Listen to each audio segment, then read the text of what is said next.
to Spirit News. My name is Patience. I'm your favorite spirit medium, bringing you higher perspectives of linear views here at Spirit News. We're doing a live episode 20. When this is finished, you can go find the whole episode if you want to rewind, if you want to go through it again. We're going to have a lot of information. It's going to be on our podcast, which is on all major platforms, Spirit News. If you want to always find it, we highly recommend that you follow any of our socials in the description bar through the link tree. We'd be happy to have you. We're so excited to be here. My name is Patience. I will say I had a lot of setbacks today. I don't normally do the episodes live, but Spirit has been guiding me to do them live because what we envisioned for Spirit News is to be a place where you can have real-time oh, LOL! Hello! Good morning! And Robin, when she arrives, I don't know if she's here yet. So, Spirit News is supposed to be a place where we can have real-time conversations, confirmation with Spirit. And I thought of this because of my own experiences as being a child psychic. And the reason why I don't want to use the word chosen to be psychic, because everybody's psychic. Everybody is psychic. But when you are introduced to very traumatic things as a young child, and in my case it was ritual abuse through a cult or a religious sector, whatever you want to call it. I was introduced to that as a young age, and so it is just the hello, Robin. Thanks for being here. Good morning.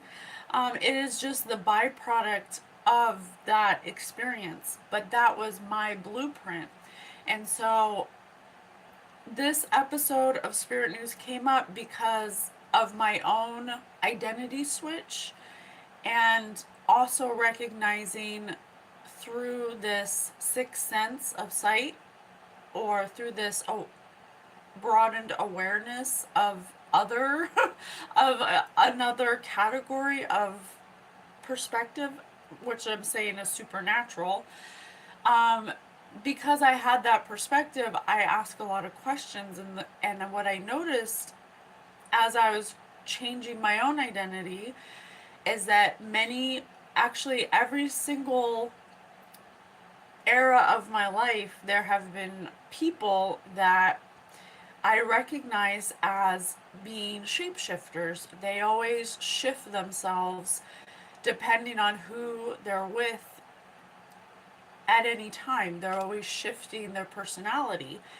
But when I get them alone, they have a totally different personality, and I observed this. And it wasn't anything that I was purposely observing. It was just part of the neurodivergent way of thinking. It's just a new way of thinking. It's a different way of thinking. And so it's very observatory, and it's very reflective, almost like so reflective that it's nauseating. I definitely reflect way too much. But the point I'm making is that I asked why. I asked my spirit guides why. Why do people act one way around certain people, and then when they're by themselves or when they're just with me, they act a totally different way? Because I observe myself acting the same way with everybody. And so that's what kind of like sparked this whole episode. And then I will admit, I have to say this for legal reasons, I'm not a psychologist. I'm not a medical expert. I don't have any certifications that can, you know, I didn't go to school for any of this. This is just all purely my observation as a psychic, being able to see other realms and other realities and a different way of looking at things that other people am observing do not see in the same way. Okay. because they're people and that's what people do. Absolutely. It's definitely part of that. Thank you for being here, Clay. You're certified Patty. Well, thank you, thank you. You guys are awesome too. I'm so happy you're here. I had the hardest time because I'm not a journalist. I'm not a professional writer. I'm just here as a mere human I'm as a mere soul having a human experience trying to articulate these revelations that I'm putting into real time action into my life as my own experiment and trying to give you the nuggets because I think they're valuable. I think they're valuable for human development and where we're going. 11-1 in the chat, 555. Thank you, Spirit.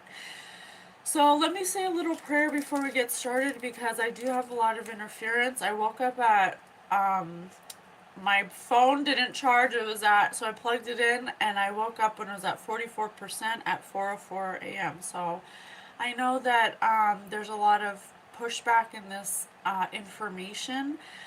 I could not, I literally have so many notes and like, I don't even know if how this is going to go, but I'm going to trust that Spirit's got my back, that God's got my back, and I'm going to channel, and I want it to be an open conversation with Spirit. So I do have their notes and the things they showed me that we'll go over, but I ultimately envision Spirit News being like an open interviewing channel with Spirit. So it's not just me getting the information and telling it to you, but we can ask questions in real time that maybe I did not cover. Okay, so I missed the start. What's the revelation? Well, we're about to go over it. Okay, we're about to go over it.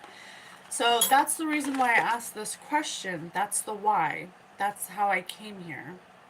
So I usually in our past episodes I don't reveal Spirit's message until the end, but in this one I'm going to reveal Spirit's message to my question to start, which is a little different than usual. So let me get that up for you. And then we'll continue.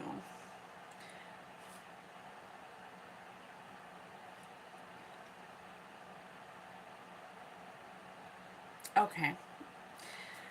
So I'm just gonna read verbatim. I went into a meditative state and I asked the question, what does identity look like to Spirit? Because from our linear view, identity is very fixed. It's very this or that. It's very black and white. It's either you are or you aren't. And a saying that's been coming up a lot lately is, and this came up multiple times, and that's how I know it goes with this, and it's kind of this in a nutshell. Spirit brought to me multiple times, well, I'm gonna try to do it. Well, you don't try, you either do it or you don't. And that came up so many times from a healer, from someone at work, from a show I was watching. So it was, you know, when we come here, and I'm about to read you verbatim what Spirit told me, it's literally, we come here for the variety. Oh, you're asking the real questions. I'm trying to. That's so funny. You either do or you don't. You never try, but actually it's quite the opposite. Actually, Earth is actually a hotspot for trying variety. Variety. Spirit has said to me, or God has said to me, that Earth is a place where God can come and have many varied experiences. Like so many so that they can all exist at the same time. And so what that means is that it's neither wrong nor right to God. They're all valuable. And it's such a hot spot or such a commodity or such a great place to go for a soul because of the variety. And here in a linear view, we view cultural differences and variety as being different, as being, we all need to subscribe to one belief system, and then if you don't believe in that belief system, then you're not valuable. And it's actually the opposite in spirit. It's actually more, the more variety you have, or the more your reference library in your mind, the more awareness you have, the more consciousness you have, the better your experiences can be, and the more lessons you can learn, the more valuable your knowledge is. So it's actually quite the opposite. So to begin, identity to spirit is like virtual reality, but not physical. Most beings in the galaxy are plasma, making them more non-physical frequency-based energy forms. Using an electrical source like psychokinetic, connected to all that, including you, right here, right now. So, but that's not all of it. This is just a portion of it. There's so much information. Um, and so what that means is that spirit actually, because they're plasma, electromagnetic, photonic beings, and we're all part of one source, we all have a collective consciousness that we share. And so there are programs and blueprints that are chosen before incarnating. And that's going to tie into Carl Jung and Freud in a minute. But Spirit continues to say,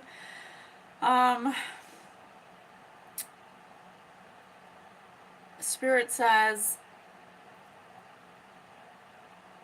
oh my gosh, hold on a second. Spirit says, we have the data on the soul's chosen parameters of personality, behaviors, and relationships. So, meaning they have a higher perspective of all those parameters of the virtual reality. So we understand and perceive the soul as a whole. And what a particular soul chooses as what you call an identity. But the main difference between us, spirit, and you is that we can see the blueprint that is planned and the path that was chosen but not planned. And so that is just revealing that we do come in with a specific plan or course of action that we are, in theory, expect to take. But very often there are so many things of variety that pull us off our chosen blueprint or course. Okay? And Spirit says that's the value of having a relationship with Spirit, and that is something that was always meant to be put in place in order for you to navigate the incarnation. So you can always go back to blueprint. But because we haven't been taught that, we often stay on a path that was never meant to be for us to begin with. Okay? As your guides, we know the deviations off the blueprint. We see the things to avoid, and we see the things to move towards. We do not wish to control the outcomes. So Spirit always says that's why Spirit always says you shouldn't get future predictions or read future timelines, because the amount of outcomes that there are so infinite that reading one future can throw you off course for what your soul was already planned for you to experience. I'm sorry, I'm getting spirit burps, excuse me. And so Spirit says we do not wish to control the outcomes. We wish to help you see for yourself and consciously choose the option that feels right for you, mind, body, and soul. Not impulsively, but patiently and thoughtfully, as well as emotionally. So because of all the variety, it's the duality of it. It's the divine order and the divine chaos. Because there's so much variety, and we're not taught about the blueprint or about our spiritual experience, we often default to the physical experience and the physical success and the physical gains, and instead of a well-rounded experience of spiritual, mental, and physical. Okay? And then Spirit goes on to say, the blueprint is like a caterpillar transforming into a butterfly, except unlike humans, the caterpillar doesn't question the process. It knows what it... Oh, I'm gonna cry. I'm gonna cry. Don't cry. It knows what it... Sorry, I'm gonna cry. It knows what it must do and has surrendered to the blueprint of its design. It understands what it must do because it is programmed into its DNA and doesn't have outside influence or interference interrupting the program of its design. It knows what it is, what its role is, and where it's going, and what it will become. Let me repeat that, because this was a revelation for me. I didn't think about it this way, and that's why I'm crying. I'm crying because it's my body's way of resonating with the information. Okay, that's my body's way of resonating with this information. The blueprint, or what Spirit calls the blueprint, is what your soul chooses before you incarnate as the plan of that incarnation. So just like any living being that comes to incarnate here has a blueprint, including a caterpillar or a butterfly. The blueprint is like a caterpillar transforming into a butterfly, except unlike humans, the caterpillar doesn't question the process. It knows what it must do and has surrendered to the blueprint of its design. It understands what it must do because it's programmed into its DNA and doesn't have outside influence or interference interrupting the program of its design. It knows what it is, what its role is, where it's going, and what it will become. Okay? Oh, thank you so much, Robin. And so that small paragraph is so important because it speaks to so many layers of understanding. One, that who we are is imprinted in our DNA. And the disconnect that we have, and why we're having an identity crisis at this time, is because the facts of who we are and how it operates and how it works has been taken away from us. So we're missing a key component in the development of our identities. We have been sidetracked to believe that our identity is rooted in how successful we are, in how much money we have, in how sexy we are, or all the variety, okay? Except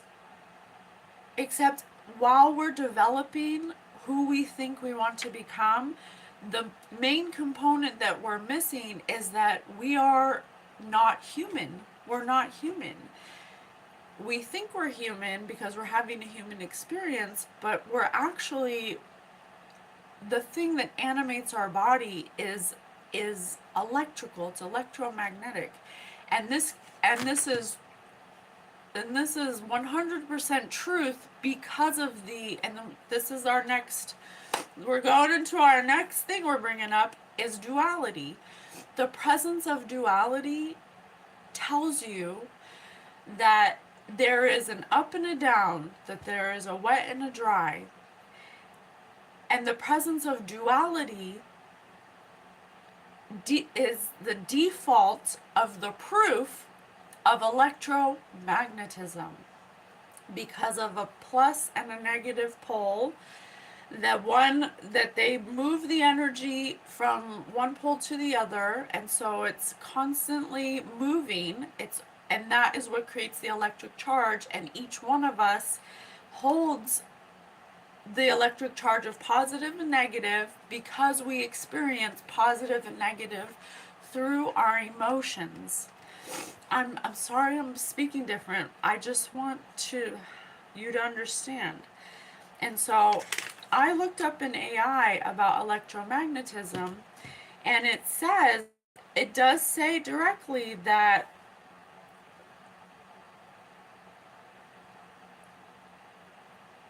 it does say that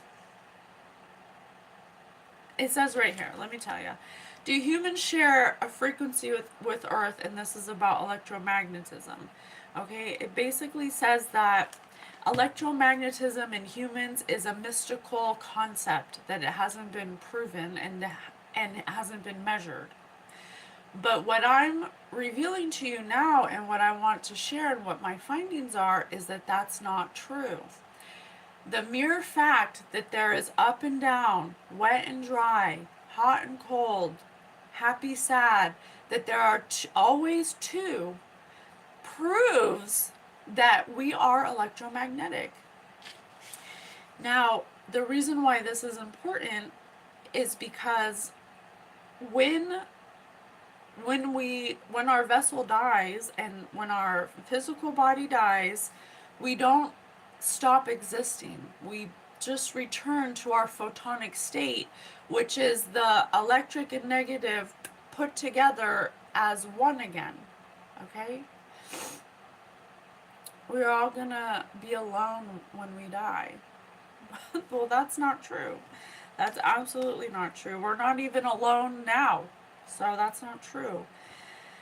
Okay, and so in our DNA, which is a vast memory system, our DNA holds the memory for you to unlock based upon how much what pole you gravitate towards in your electromagnetism.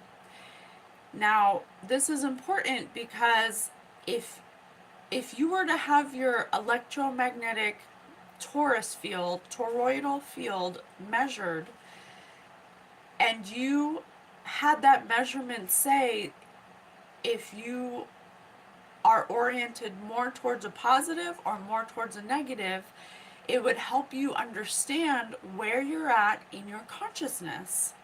Okay? And the reason why that's important is because you, just like Spirit said in the message. There's a secret trick to creating music video. I'm sorry. I'm so discombobulated.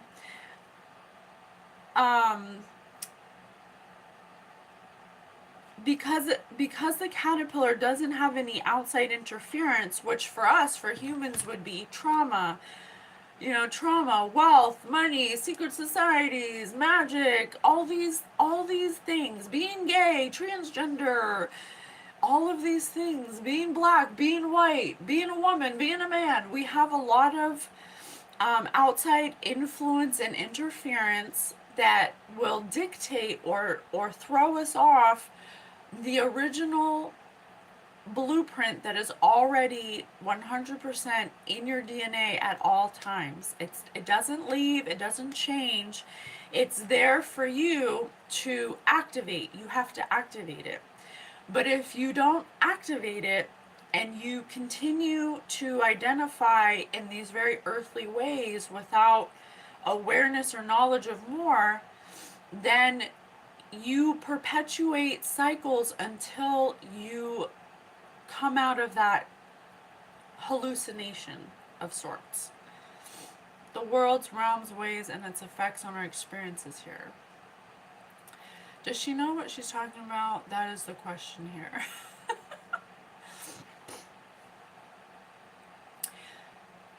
On a God died on the cross alone, telling thinks it's an honor to serve and forgive them, Father, because humanity doesn't know divine altruism. Do you have any proof of what you're saying? What is she talking about? Okay, I just want to make sure. The Schumann resonance scales measures Earth's fact the humans have EMF. Well, I definitely believe they have EMF, but according to this, it says that that's like a myth. But I don't think it is, and that's my point. That's the point I'm making. And my proof is me. My proof is me. I am living electromagnetically through the guidance of my spirit team by taking their advice and putting it into real-time actions and documenting and observing the data and the outcomes. And I am living an electromagnetic life where I deliberately, intentionally choose to overcome adversity and not identify with adversity. The more we are kept from knowing how to live here most effectively, the longer we can feed lower life forms like archons. Absolutely. Your electromagnetic field is your aura. Well, that's what I believe. That's what I believe, but our society and even in Gemini, when I ask about human electromagnetic frequency emissions, this is what comes up. Okay, it says the connection between the golden. Oh, this is what I asked. I said, in what ways is the golden mean akin to electromagnetism? The connection between the golden mean, the mathematical constant, and electromagnetism bridges the gap between pure geometry and physical reality. While the golden ratio is famous for showing up in art, architecture, and sunflower seeds, physicists have discovered that it also appears in the fundamental math governing how light and magnetic fields behave. Okay? This is what they mean by consciousness. You're aware of what affects you, and you're aware of how other people affect you. EMF energies affect you. Absolutely. Okay, the golden mean and electromagnetism intersect in three primary ways: the structure of perfect wave, the golden angle, quantum magnetism, and the hidden golden ratio, and the fine structure constant.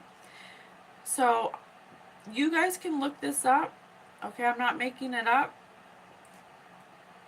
The flower of life, the golden ratio, it says right here, it is the bridge. It's the bridge that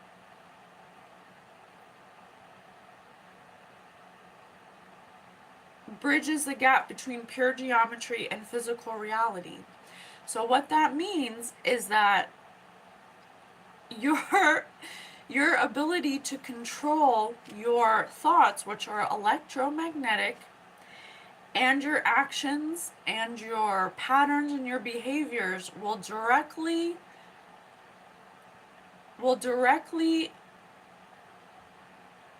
govern your physical life, your physicality.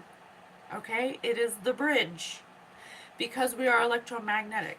Okay? And so what boggles my mind is that after all these years, after all of the tests and all of this physics and stuff, that we have not applied the electromagnetism and all of the things I just said to our life as a physical walking container of a photon. We're literally walking containers of electromagnetic photonic energy. And so, I don't know, that just makes sense to me, okay? Your perception is perspective in two different types. Everything is energy. Energy doesn't lie. It transfigures, transforms. Exactly. And so, that's what this episode, that's like that's what's in our DNA. That is where we come from, okay? So that's that. And then I have a song, okay? Spirit gave me a song. It's by Jesse Reyes. It's called No One's in the Room. Okay?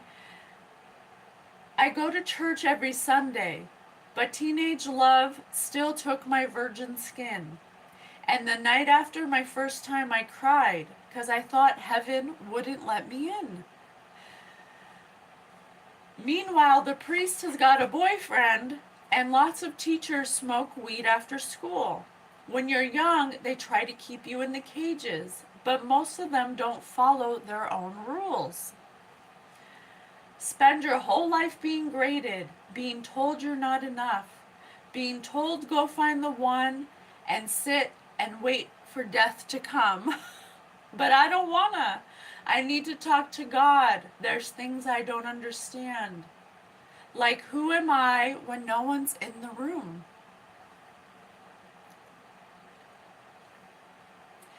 Who am I when no one's in the room? Does the voice in my head that talks me off the ledge belong to me?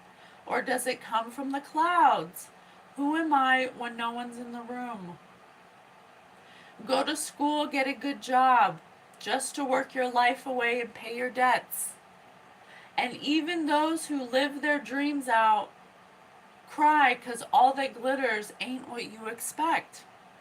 Sometimes I don't want to sing no more. Slit my throat and take my music back from evil men. They can put my body in the ocean so I can die wearing a smile and maybe find peace again. Okay? That is like a creative way to put this all in a compact bubble for you to understand. Okay, so let me go back to what Spirit says. Another thing that Spirit says. Being human is a little more complex. Coming to Earth means agreeing to forget your original blueprint or program. Because if you came here and you remembered that you're infinite and you're limitless and you can manifest anything through your thoughts, it wouldn't be fun.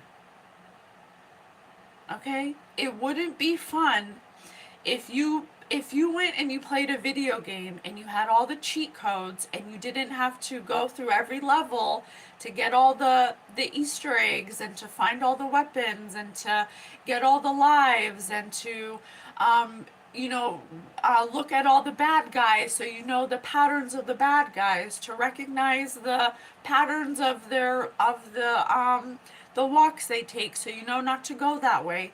If you bypass all that and you just go straight to the boss and then you have a cheat code for that, it's not fun. It's not fun.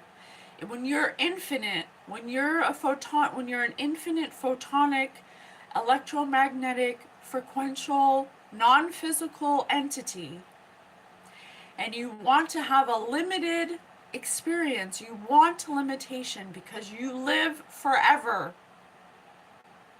You come to Earth for limitation because it's the best way to it's so multidimensional. There isn't one reason to do it, but because of the variety of the macro and the micro, it is the ideal place to come to have limitation. Okay? So that's why Spirit says we agree to forget. Because if we remembered how it all worked right away, it wouldn't be as fun. If you got everything you want and there's never any obstacles and there was never, you just think of it and you get it, it's not fun, okay? And not to say that it's not fun, but it's not challenging. And when you're an infinite photonic, electromagnetic, non-physical entity, and you want to have a challenge, you want to experience something that's different, you want to create in a different way, you come here and you agree to forget, okay? Earth is a very special place. She can give a soul a very unique experience that isn't available anywhere else.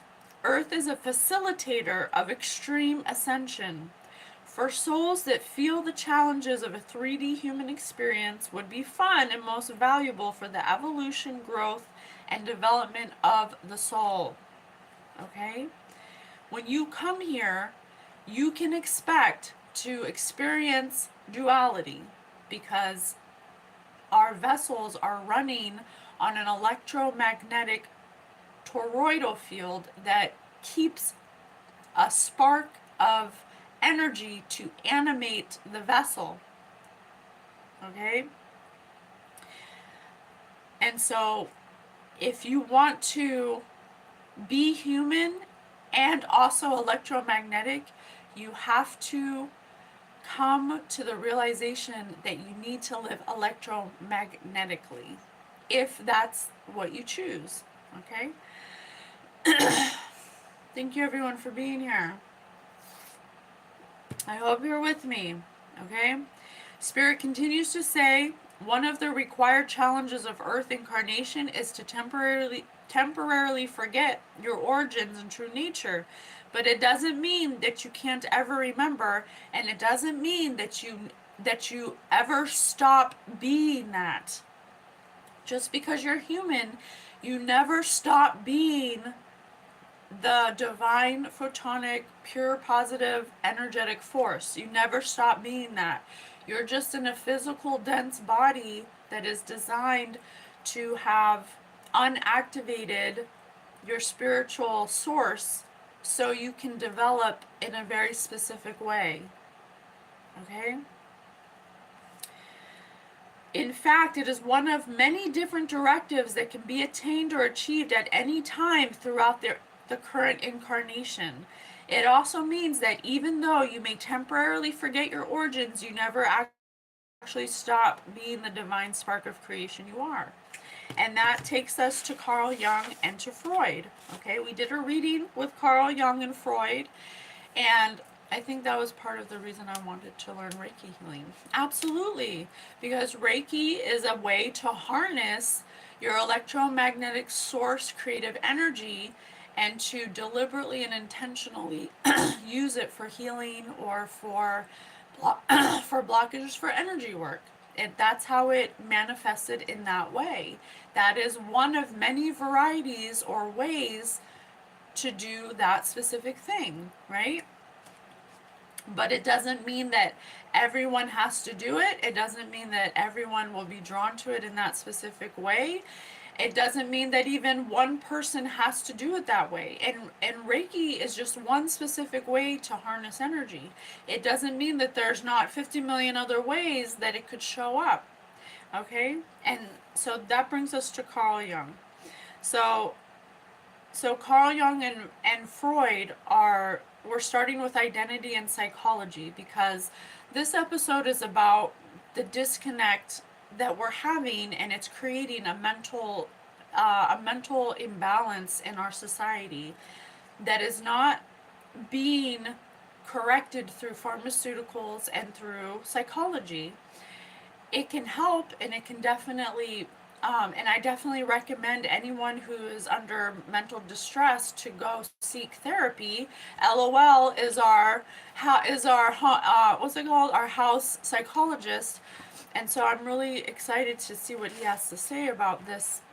But the component that we're missing in our society is a spiritual one, because if you're having a mental imbalance, it's usually because, according to spirit, because you've deviated so far from your blueprint that your soul and your mind are completely separate wavelengths. And so they're not absorbing each other or connecting. And when you are disconnected from your source or from your spiritual essence, and you're not developing it, or you're not acknowledging it, or you're not nourishing it or feeding the soul, and you're only feeding the mind, that is when, according to spirit, when the mental illnesses start to abound. Okay?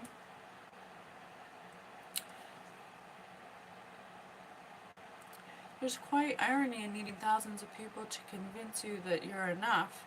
The more convincing they become, the more often you seem to need them. Oh, yes, absolutely knowledge powered. Absolutely.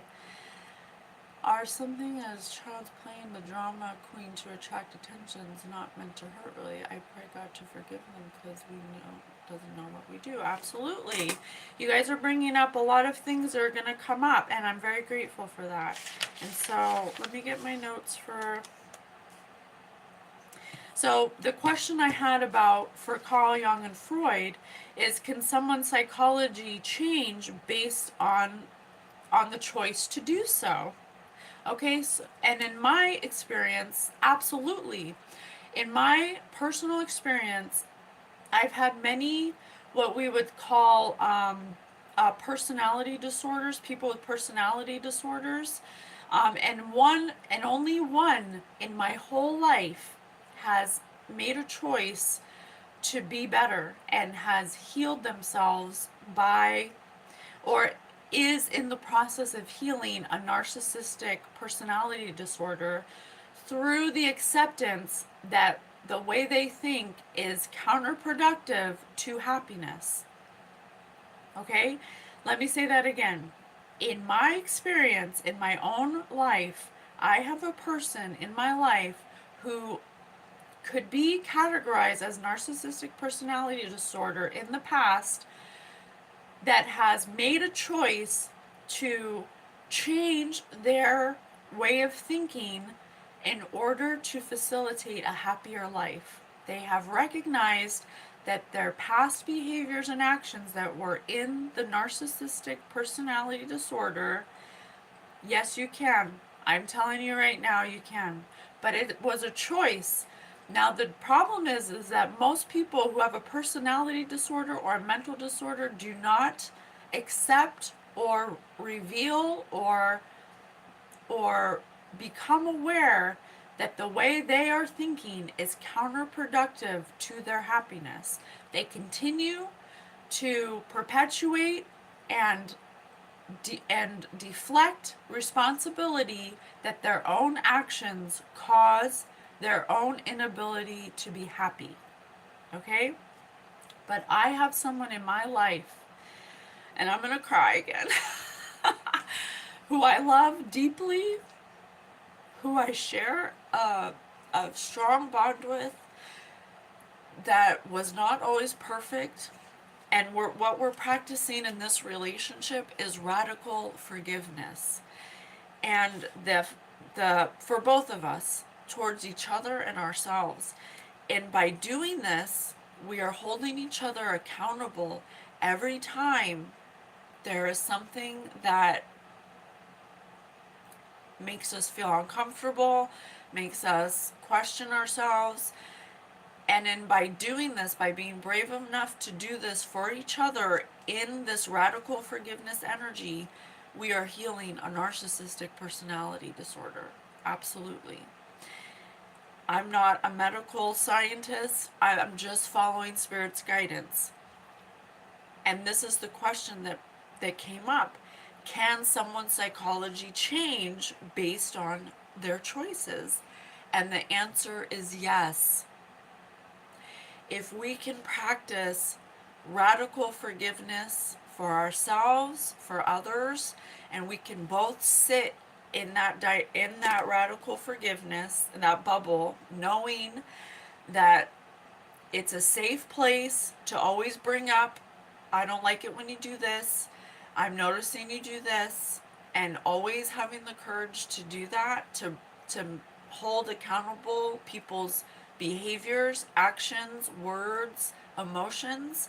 You can, and that person is willing to accept that they are not always right, that they are wrong sometimes, and that they're not perfect. There, in that bubble of radical forgiveness, you can take a road where you, every day is a journey. It's not about an end game, but you can relearn a different identity. You do not have to identify as your mental illness, is what I'm basically saying. Yeah, but the most of the time is not their own choice. It's named systematically regressive narcissism. The most of our victims, it is not knowing, because master of slaves doesn't want that slaves to know. Otherwise they can break free, usually as a result to have abusive parents. It's not a choice but an accident. Well, that's where Greek mythology comes in. So Carl Jung, he basically, his idea, here, let me get my notes. I'm so sorry.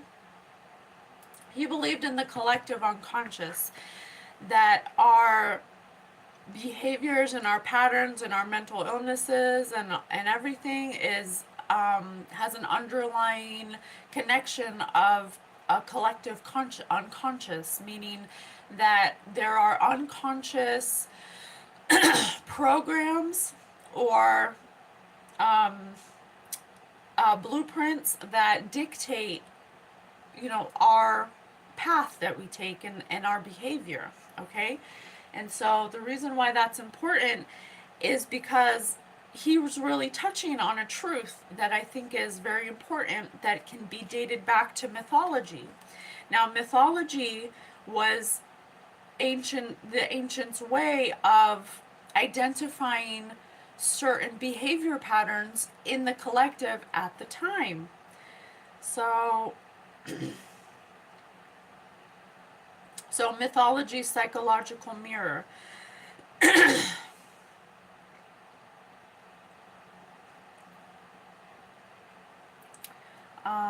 I'm sorry, I'm so disorganized.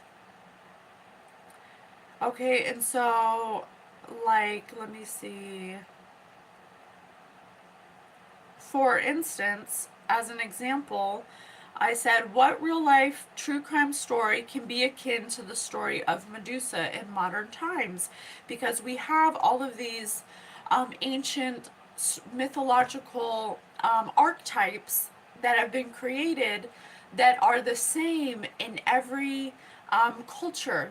There's Babylonian, and there's Greek, and there's Roman, and there's um, Sumerian. And so all of these archetypes that are created in these eras or in these cultures all share many similarities.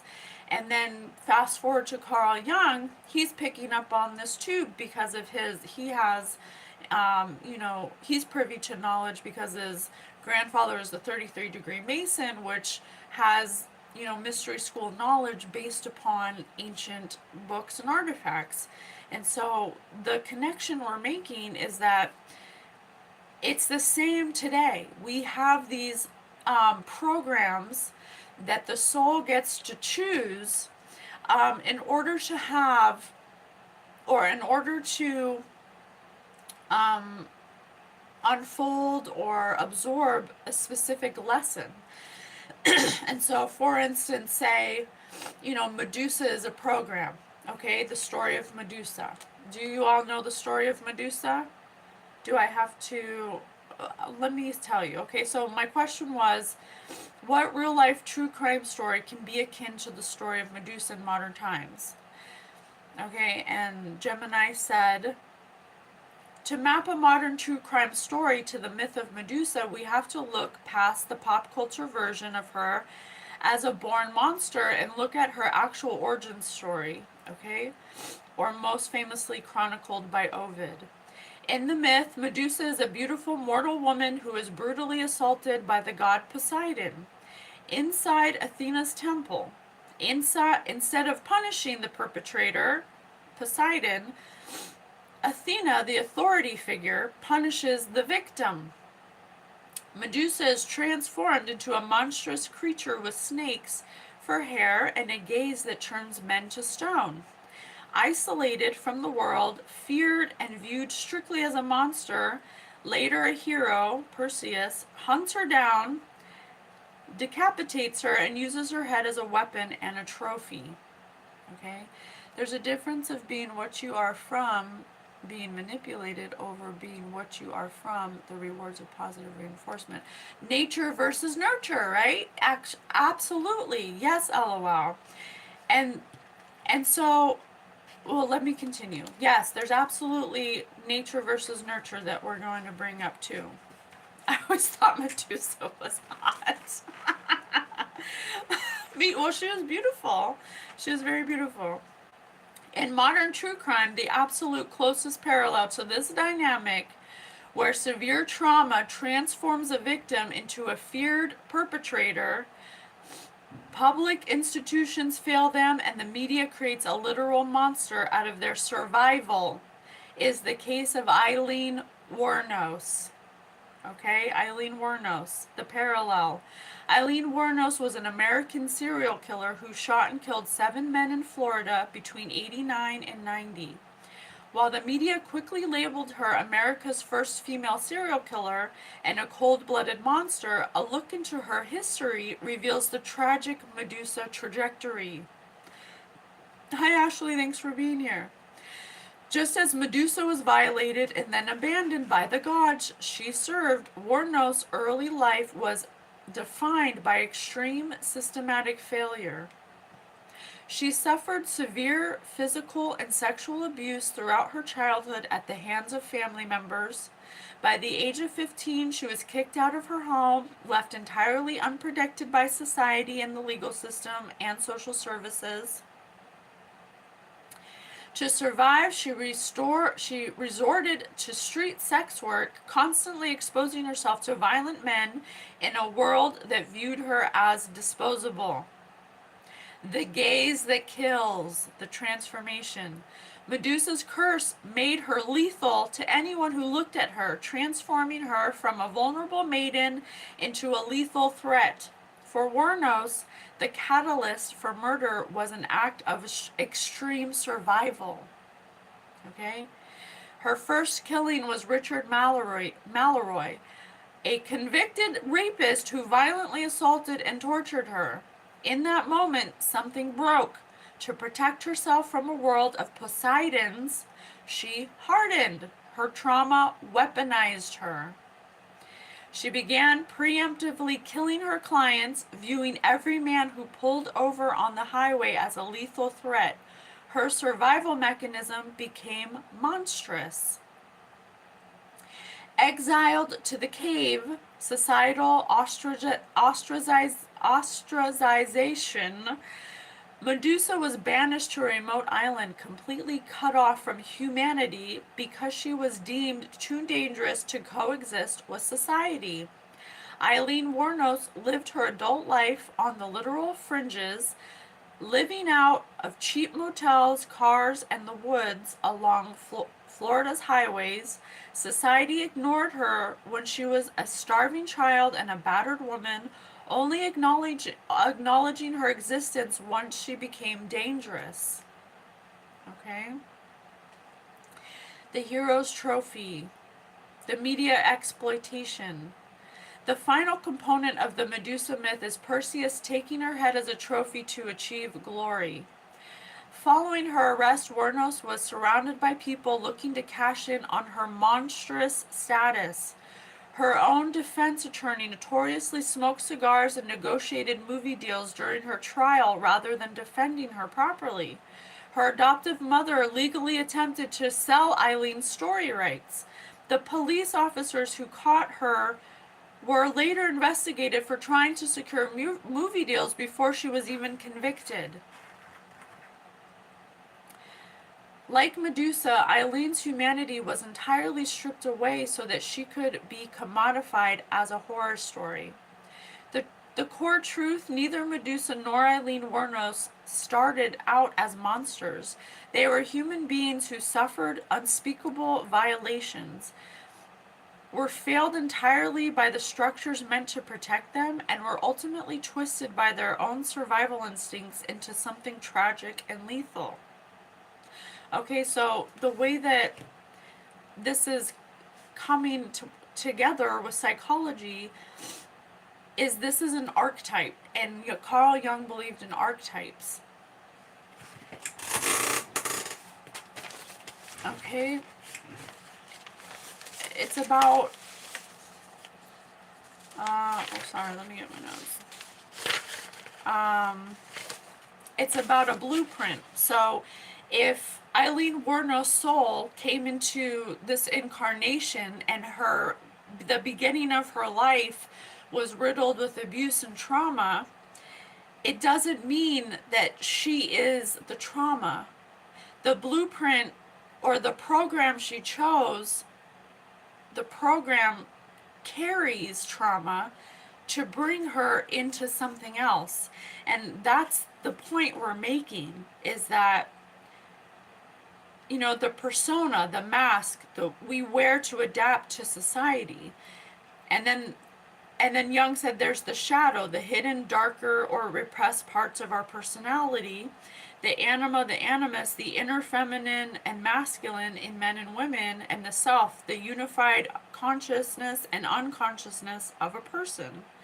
And so you have the story of Medusa, where Medusa, instead of accepting that she was ostracized for something she didn't have any control over, it's like she became so angry that she was labeled as a monster when she didn't do anything wrong. She didn't have any help, but that was part of the program that she chose. But the thing that we're not taught is that it can change at any time. There's no, it's not fixed. Like, just because, like, from my own experience, I can very well identify as Medusa as well. You know, being taken advantage of at a young age, and then never talking about it, never, and when you bring it up, you get ostracized, you get black sheeped, or you get scapegoated as the one who's crazy because you're bringing up a trauma that you're questioning, and you get ostracized because nobody wants to talk about the trauma. But what if you could practice extreme forgiveness for yourself and for others, so you can stop identifying as that trauma and letting it dictate your whole life?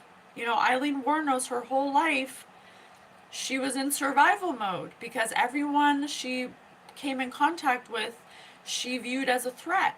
And so, what if she had chose to just forgive those people and start brand new in a new energy where she wasn't a victim anymore, where she could feel safe, where she could get to know herself, where she could have a relationship with Spirit, where Spirit would tell her, okay, you should exercise more, or you should go get the job at the corner store so you could get more people skills, and then you could go back to school and start getting an education and investing in yourself in that way.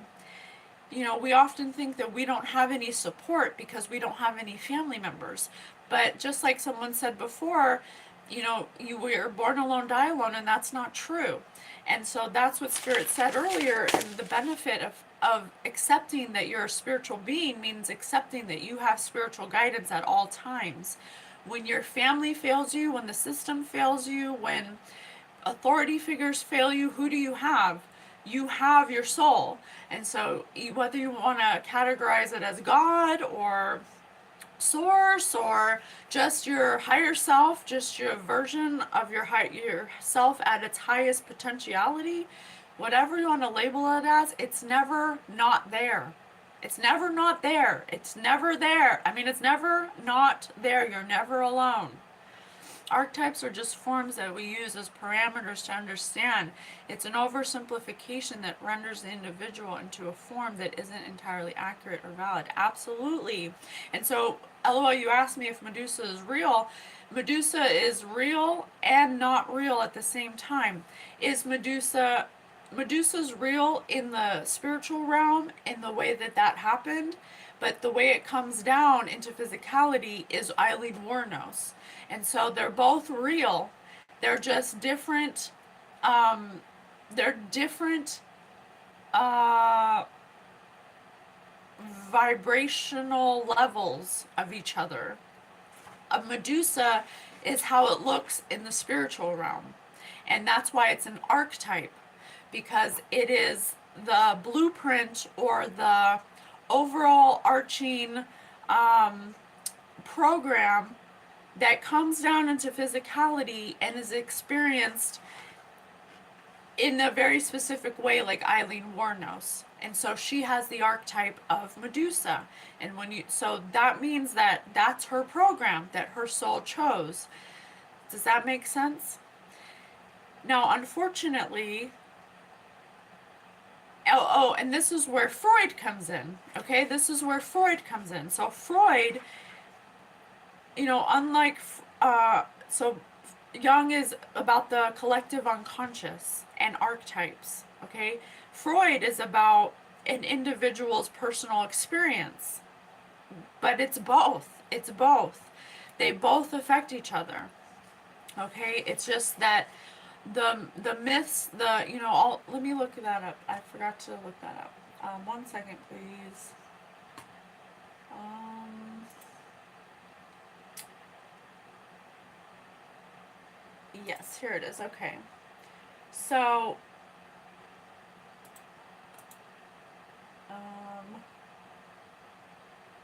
yes. So in Greek mythology, they make up multiple archetypes to personify these emotional behavioral patterns of psychology. It was the ancients' way of identifying psychology. But what I'm finding is that these are archetypes that are divine. They're things. It's what it looks like in the fourth dimension. Okay, in the fourth dimension.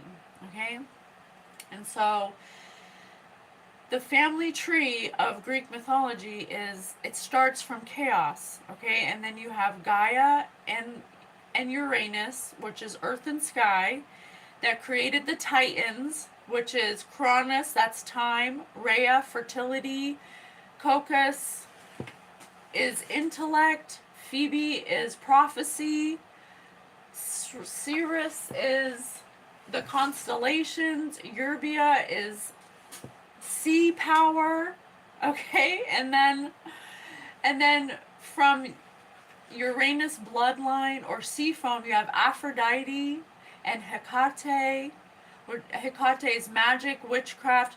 I'm just saying, I could go on and on. There's Hestia, Demeter, Hera, Hades, Poseidon, Zeus. These are all archetypes that exist in the astral realm that control, I don't want to say control, that represent these very diverse, varietal aspects of a complex human. Okay? And it's how it looks in the astral realm. So when all of these gods and goddesses are causing all this chaos and upheaval, it's the astral realm or the archetypes. Archetypes and astral realm are like, boom, same thing.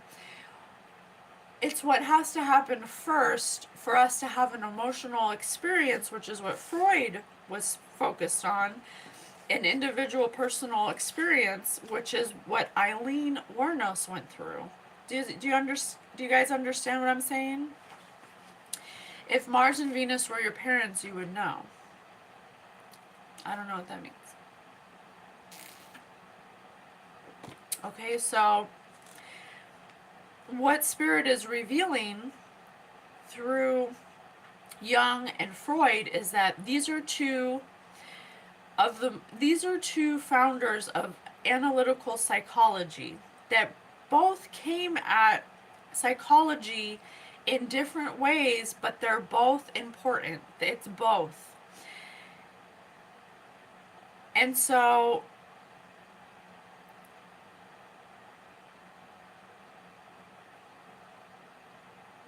one represents the spiritual aspect, which is Jung, and the collective unconscious, and Freud represents the physical experiences of the collective unconscious. Okay?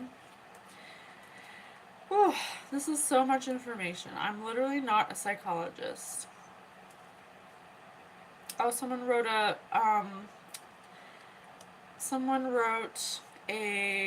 comment. A problem cannot be solved with the same consciousness that created it. Absolutely.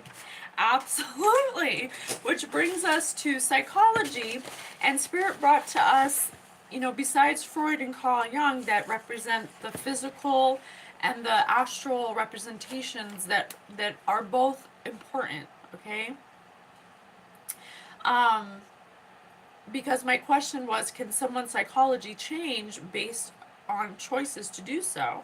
And then Spirit brought up Tony Soprano from The Sopranos, if you guys watch The Sopranos, I didn't watch, but I did the research that Spirit gave to me and confirmation. And basically, what Tony was trying to do was go to therapy because he was having panic attacks. Because Tony Soprano is basically a war criminal. I mean, I'm sorry, a criminal, organized crime, um, criminal boss. Okay, he's the boss of an organized crime. Okay, of a mob boss. But he's having panic attacks and he's experiencing a lot of anxiety and depression, and he's basically experiencing the physical manifestations of being so far from your soul's path, from your soul's blueprint. And so Tony Soprano decides to go seek therapy. Now he goes to therapy to try to identify what's going on with him, but because he's a narcissist, his inability to accept that he's his own problem, he uses therapy as a tool to be a better manipulator rather than actually use the tools to change his behaviors. Okay? If you were a child of Tommy Lee and Pam Anderson, you could still be a normal person. Not half of your parents' external image projects on society from growing up in a balanced setting. Absolutely, but what if? But the interruption of being a balanced person will be from the influences of your parents, right? Or from your from the experiences you cannot control that dictate, what path you take. The experiences you can't control also go into who you choose to become. The overall arching theme here is that we have a choice at any time. We are not fixed, and we're fluid. We are very fluid. And so Tony Soprano, in my experience, I have somebody who was once diagnosed narcissistic personality, but through radical forgiveness on both of our parts, to forgive past actions and to love each other and to not want to be without each other, it opens up a space where you can make a mistake in your ignorance for how you grew up. Maybe you grew up with two parents that are completely unaware, that are not self-aware, that operate in a specific way, and you didn't know there was another way. Instead of accepting that way as Bible and that there's no other way, you flex a little and you realize that I can be open to change. I can be open to admitting that this isn't the only way to do something. I can admit that the way I did something was wrong, and that this way that this person is presenting might be a little better. Let me try to understand them. You can choose. It's a choice. So with Tony Soprano, he didn't get better because he wasn't taking the therapy as a way to change. He was just manipulating the therapist to view him as being better. You understand? So you can be a narcissist and go, and this is why Spirit says that psychology doesn't always work, or therapy doesn't always work. Because if the person is so far into their personality disorder that they have identified with not having a personality disorder, that they're not the problem, that's their identity, they're not the problem, then they'll take those tools that the therapist is giving them just to show the therapist and other people that they don't have a problem, instead of accepting that they are the problem and that they need to change their behavior. You see what I'm saying? I don't know if LOL you can chime in on this, or if you have any insights on this as a psychiatrist. But that's why Tony Soprano got worse.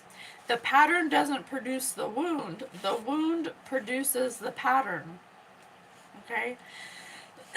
That's something that Spirit said to me. The pattern doesn't produce the wound produces the pattern. So then that leads us to um, self-discovery. What if you can discover these fallbacks in yourself, but in private? What if the very what if the very act of going to therapy and having to confess something that you did or that you do to another person, the judgment from that person makes you unable to confess?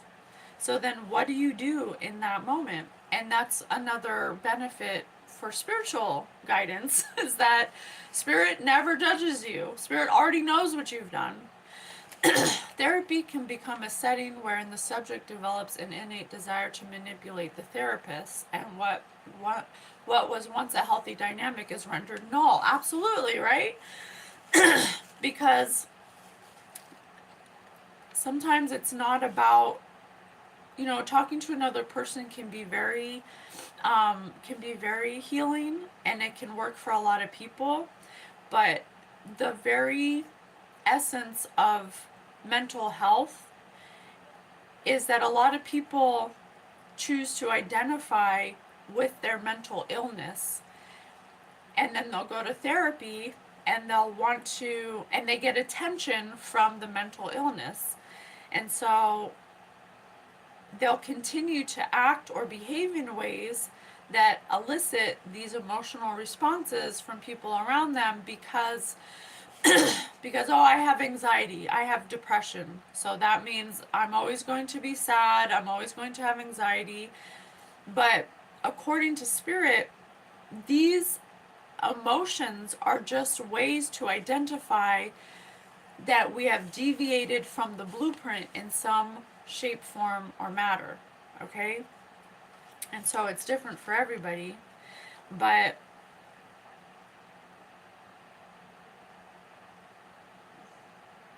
like Spirit says, you're temporarily in this energy doesn't mean that you can't ever change it. And so the whole key, or the cheat code, or the magic formula to overcoming a personality disorder is literally to accept the part you played, or the parts you play, or to make a choice to accept that you fucked up, that there's something you did that you fucked up, that there's something in your life that is not part of your soul's blueprint, that you're so far from, that's why you're experiencing these negative emotions. Not to say that you won't ever experience them, but if you're experiencing them in abundance, and that's all you feel every day when you wake up, then there's something that we need to identify in that emotion, in those emotions, that's telling you that you have severely deviated from nurturing your soul. You've fed too much into your mind, and you have disconnected your mind from your soul.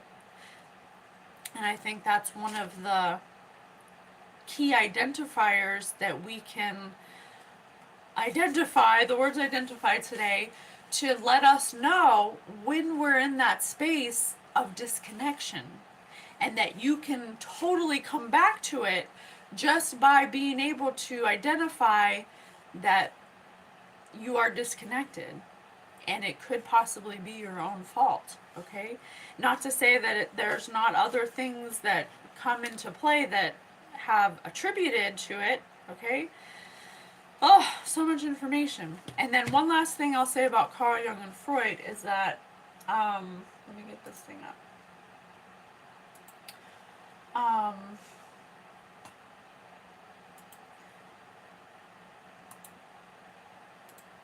So Freud identified the conscious mind actively suppresses our desires. And Jung says the conscious mind constructively negotiates our emotions. So Freud was presenting that we have desires that we purposely hold back on, and that suppresses us emotionally when we suppress our own desires. Okay? And desires can be good or bad, okay? Where Jung thinks that the conscious mind constructively negotiates our emotions. And like I said, it's both of these things. It's not one or the other. It doesn't need to be an argument. They're both. And so Jung basically is saying that when you have a desire that comes up, it's up to you to identify, does that desire hurt people or does it nourish people? And that's the constructive negotiation of your emotions for that desire. Does that desire make me happy or does it make me sad? And the desire can also be brought into thought. Does the thought make me happy or make me sad? We know that we're electromagnetic. And so if we're affected by our electromagnetic thoughts, why do we choose to continue to choose thoughts that don't make us feel good? Okay? And so they're both. We actively suppress desires. We actively suppress desires, good and bad, without consciously negotiating which ones we should put action into or which ones we should nurture. Okay, so we're going to have desires, we're going to have wants and needs. It's not about suppressing them, it's about asking why I have it. Why am I desiring this? Why do I desire, I'm not saying me, but I'm just saying if you're like a PDF file, why am I desiring children? Or if you're not a PDF file, why do I desire to hurt people? You know, it's a variety of things. And so the balance of it is that to know that there'll always be desires, but you ultimately have a choice to choose which one you consciously, deliberately suppress through your evaluation of the emotion it brings up. Okay? This is so hard to, this is very hard for me. I hope that I'm getting through to you. Okay, and then, let me read another part of Spirit's message. Okay, so then the next question is, who is your identity? And we can do this together. Oh, thank you so much. LOL. Thank you so much. Okay, and so a question that is actually very hard for a lot of people, and you don't have to do it right now in this moment, but a question that Spirit gave to me that I've answered for myself that I suggest you try to do. Describe yourself to yourself as if you're describing yourself for someone else. So for instance, pretend that you're describing yourself to someone else. Like, oh, Patience is a really outgoing person. I never see her in a bad mood. I always wonder, if she goes through any hard times. She seems like she's always happy. Just, can you do that? Can you describe yourself? And it's not a right or wrong question. It's to identify where you're at in your consciousness about yourself. If you find it hard to do this, to describe yourself as if you're describing yourself to someone else, if you find it hard to do that, then you may want to address that. That's something you want to address, because that means that you're a little distant from the knowing of who you are or who you want to become. Okay? And so we do have something that Spirit brought to our attention. It's called Breeze. If you are somebody that is interested in getting to know yourself, journaling, doing things that ultimately help you to know who you are. It's called the Breeze app. It's $30 a month, I believe. It's really good if you are experiencing neurodivergent tendencies, or ADD is a very common mental behavior disorder. That isn't actually a disorder, it is a new way of thinking that is really different from the old way of thinking, but it helps you kind of streamline it. So there's activities, there's tests you can take. A lot of them are the young archetype tests that are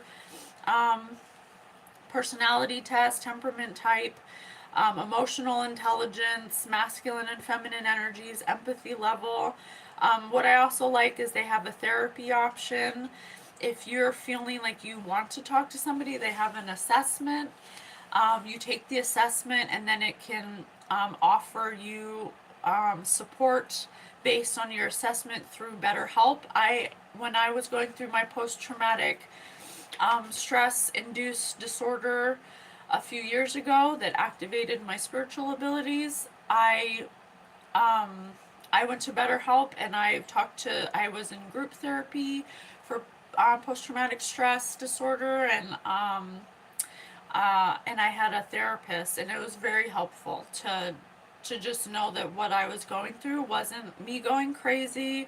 It wasn't me, losing my mind. It was an actual consequence of, of going through a traumatic experience. And that's another thing that we're not taught. When we do go through trauma, there are things that happen as a consequence of that trauma that we aren't really taught to identify, and so we just kind of suppress it, and that suppression of that trauma is what creates distortion on your field, or static on your field, that attracts things that match that trauma in people, places, and things. Okay? So also in this, on this site, what I really like is it has a journaling prompt, which I thought was really cool, because we have our phone with us all the time. We don't always have a notebook, but you go to activities and you have journaling. There's games for getting to know yourself, affirmations. You can track your mood, you can foster gratitude, you can ease anxiety.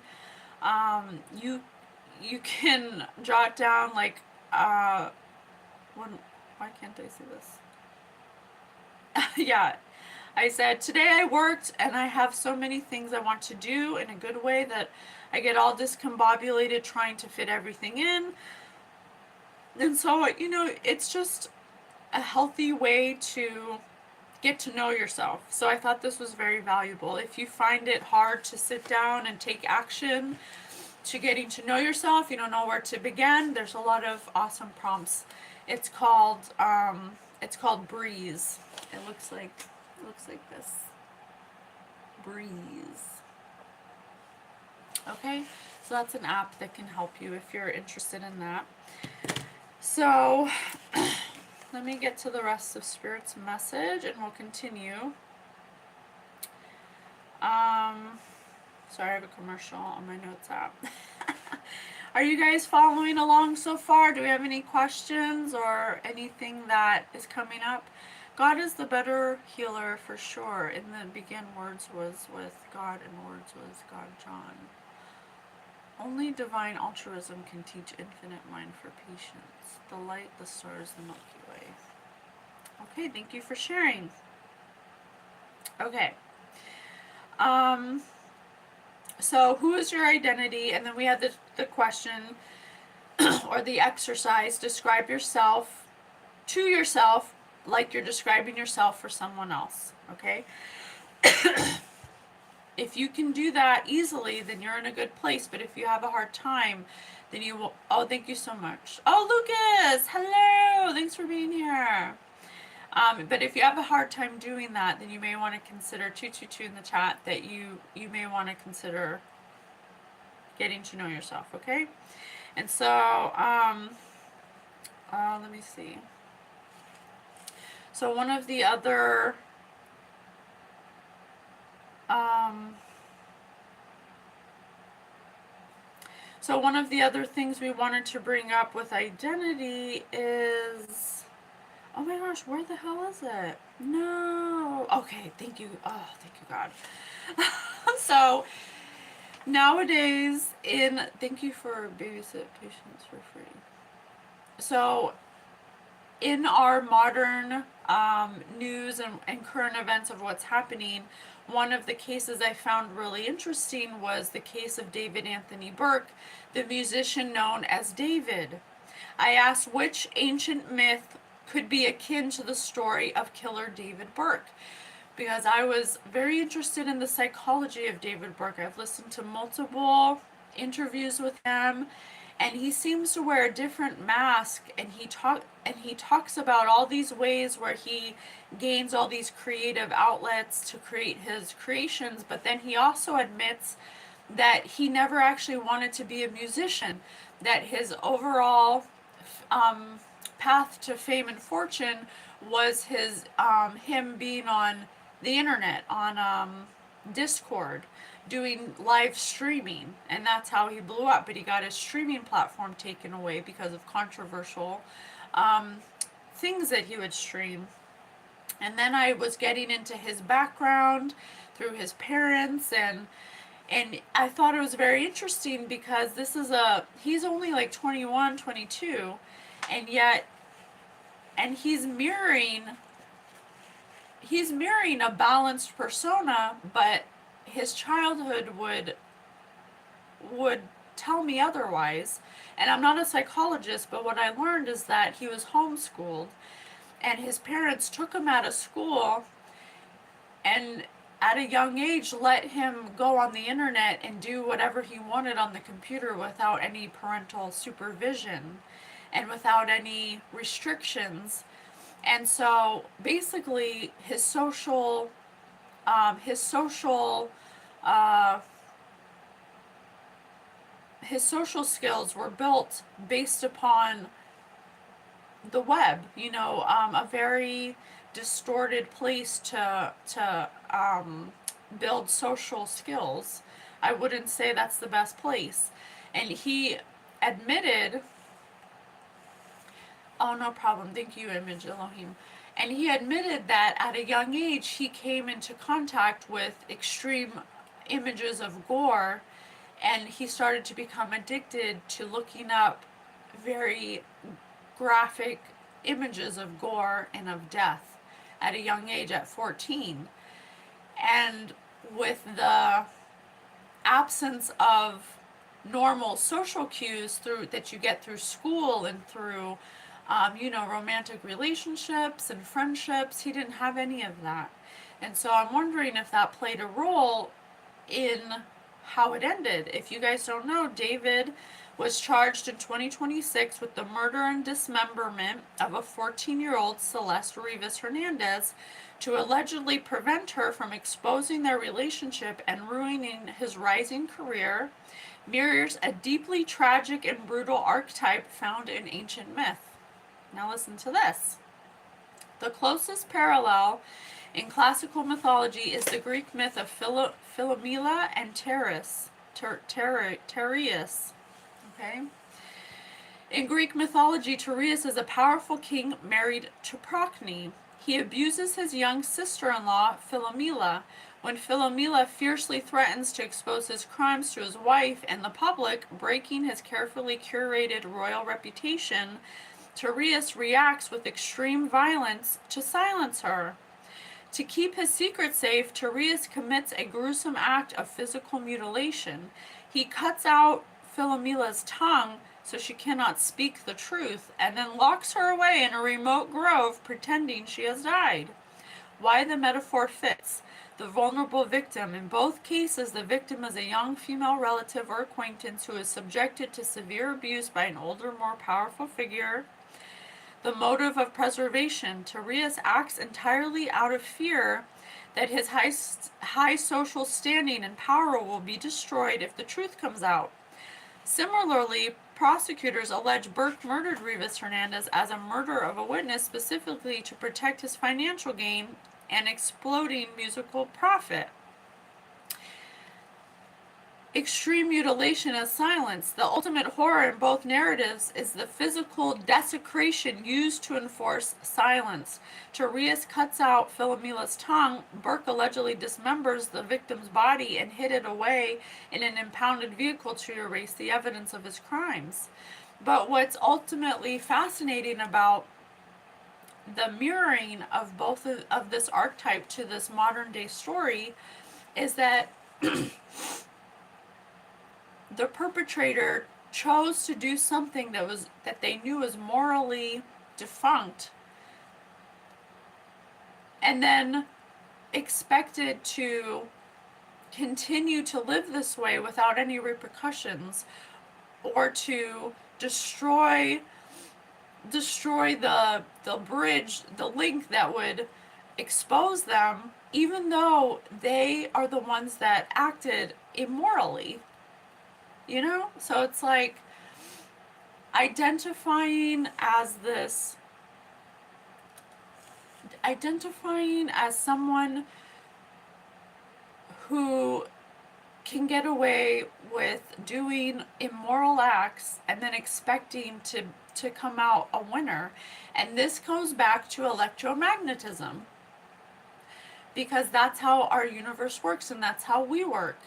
If we are choosing to act in an immoral way, which is the negative polarity, that is opposite of our original blueprint, which is divine energy, a divine, pure source of pure positive energy, that's our original source form. We cannot ever stop being that, ever. But if our actions, behaviors, and immoral choices continue to draw us away with every choice, away from our natural state, we become more and more mentally unwell. Okay? The further you get from your natural state of divine energy, the more unwell and disconnected you become. And so that's the choice point. That's the choice. You act in these, you keep continuing to perpetuate immoral behavior that is opposite of what pure love is, pure unconditional love.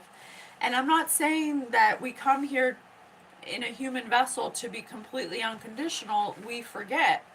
The point is the choice we make to continue to act in these behaviors is directly affecting the amount of happiness you feel or the amount of fulfillment you feel. Okay?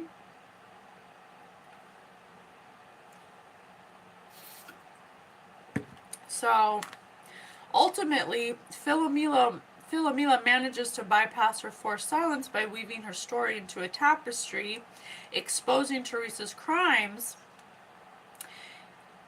In the modern parallel, forensic science, digital footprint, and DNA served as a metaphorical tapestry that brought the crime to light. And also, we did a reading.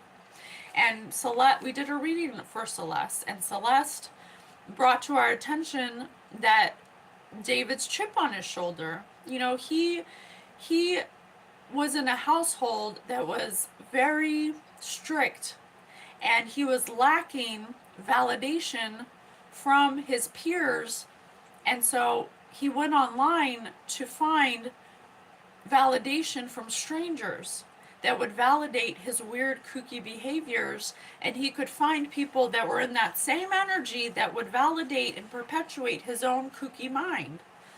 David thought concealing his actions as cruel and immoral as they were, requiring terrible escalated actions, enable him to live as a highly rewarded artist. Exactly, LOL. Because it's electromagnetic. You can't expect to live so far from your natural state of pure positive energy, doing things that ultimately go against the golden rule, treat others as you want to be treated, That's the ultimate blueprint of divine energy. Treat others as you want to be treated, or treat others as you want others to treat your children. Okay? When you deviate from that so far and towards a negative polarity, then pretty soon all you will experience is the negative people, places, and things of the energy you've been sitting in. And so that comes as depression, anxiety, you know, anger, all the negative emotions. But if you if you come to a point where you accept that I have a choice, and what I choose will directly reflect my emotional stability or instability, it's directly related to electromagnetism, and it can change at any time. You can be clinically diagnosed as a narcissist, but also choose to accept that I am not always right. I clearly don't have it all together. There are many people who are awakening that have been diagnosed with narcissistic personality disorder that are starting to reprogram their brain from, instead of deflecting responsibility, they choose to accept responsibility. And that is what heals you. That is what heals you. Radical forgiveness for people who are sitting in mental personality disorders will be the key to affecting change. Well, Johnny, Fanny, I appreciate your input, but in that statement, you have identified that it is the way, because Johnny says, Yeshua only heals, don't know about that electromagnetic stuff, but Yeshua was teaching electromagnetism. He was teaching you treat others as you want to be treated. Nobody wakes up and says, I want to be manipulated, abused, and sodomized today, or I want to wake up and be yelled at, and I want to wake up and be, nobody says that. People wake up and say, I hope I have a good day today, and I hope that I get rich, and I hope I'm in abundance. But then their thoughts, behaviors, and patterns do not reflect what they want to experience. Okay? And so Yeshua is a direct example of what it would be like to live electromagnetically in Christ consciousness, where you deliberately and intentionally choose to operate in a positive polarity because it matches your original state of what you are always, and you never stop being. Okay? What is electromagnetics? Oh, well, I'm glad you asked. So I looked up electric versus electromagnetic. Okay? And so the core difference that comes down to statics versus dynamics, whether electrical charges are sitting still or moving around. Here is the breakdown and how they differ in nature, behavior, and application. The fundamental difference: electric refers to fields or forces created by stationary or static electric charges like protons and electrons. If you have a bunch of electrons sitting in one place, they create an electric field. Electromagnetic refers to the phenomenon that occurs when electric charges accelerate or move. Moving electric charges create a magnetic field. When electric and magnetic fields oscillate together through space, they create electromagnetic waves.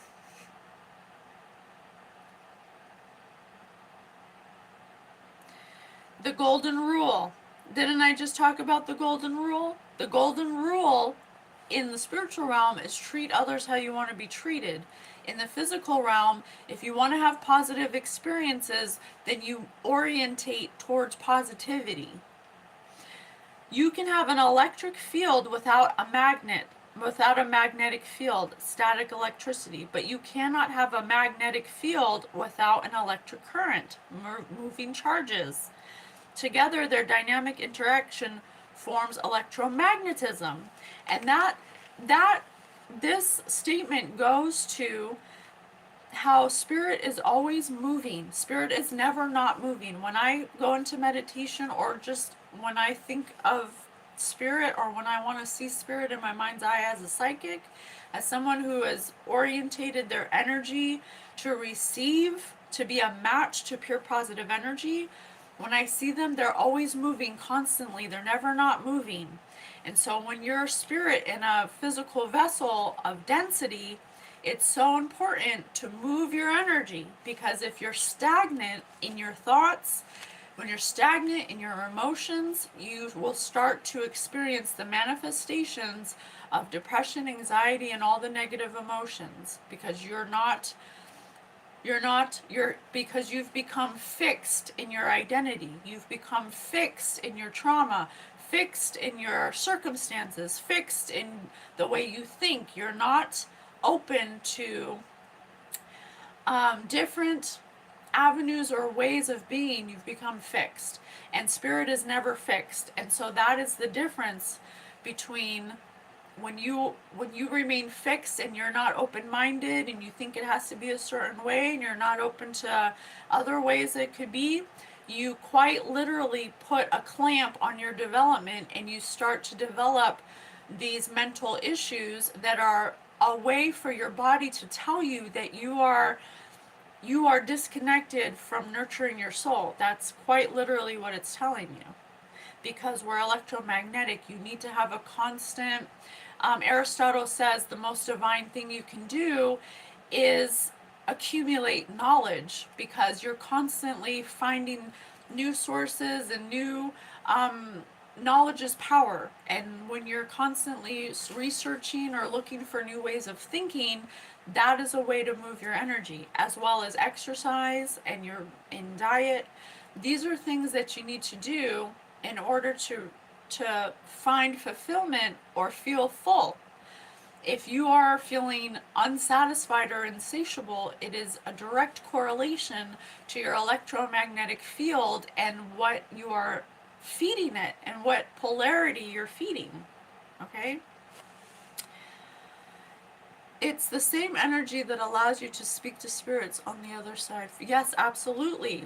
And that's a great thing to bring up, Robin, because they say psychics are evil and stuff, but actually having a psychic ability is just a natural state of your non-physical form. When we don't have physical bodies, how do you think that we're communicating with each other? Through energy, telepathically.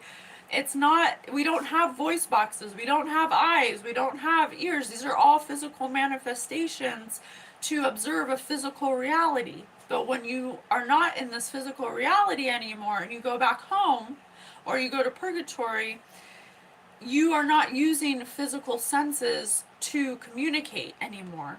And so when you're in a human vessel and you want to talk to God, or you want to talk to spirits, or you want to talk to your ancestors, you're not going to use the same physical communication devices as you would talking to another human.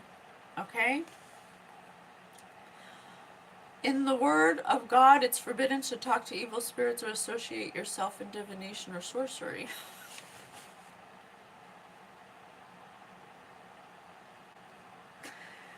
How are you supposed to talk to God? How are you supposed to talk to God if you don't find a way to talk to God? You're not going to talk to God if you're not an electromagnetic match to God's frequency. God can't come all the way down into density and talk to you if you're not open to the multitude of ways that God can speak to you. Okay?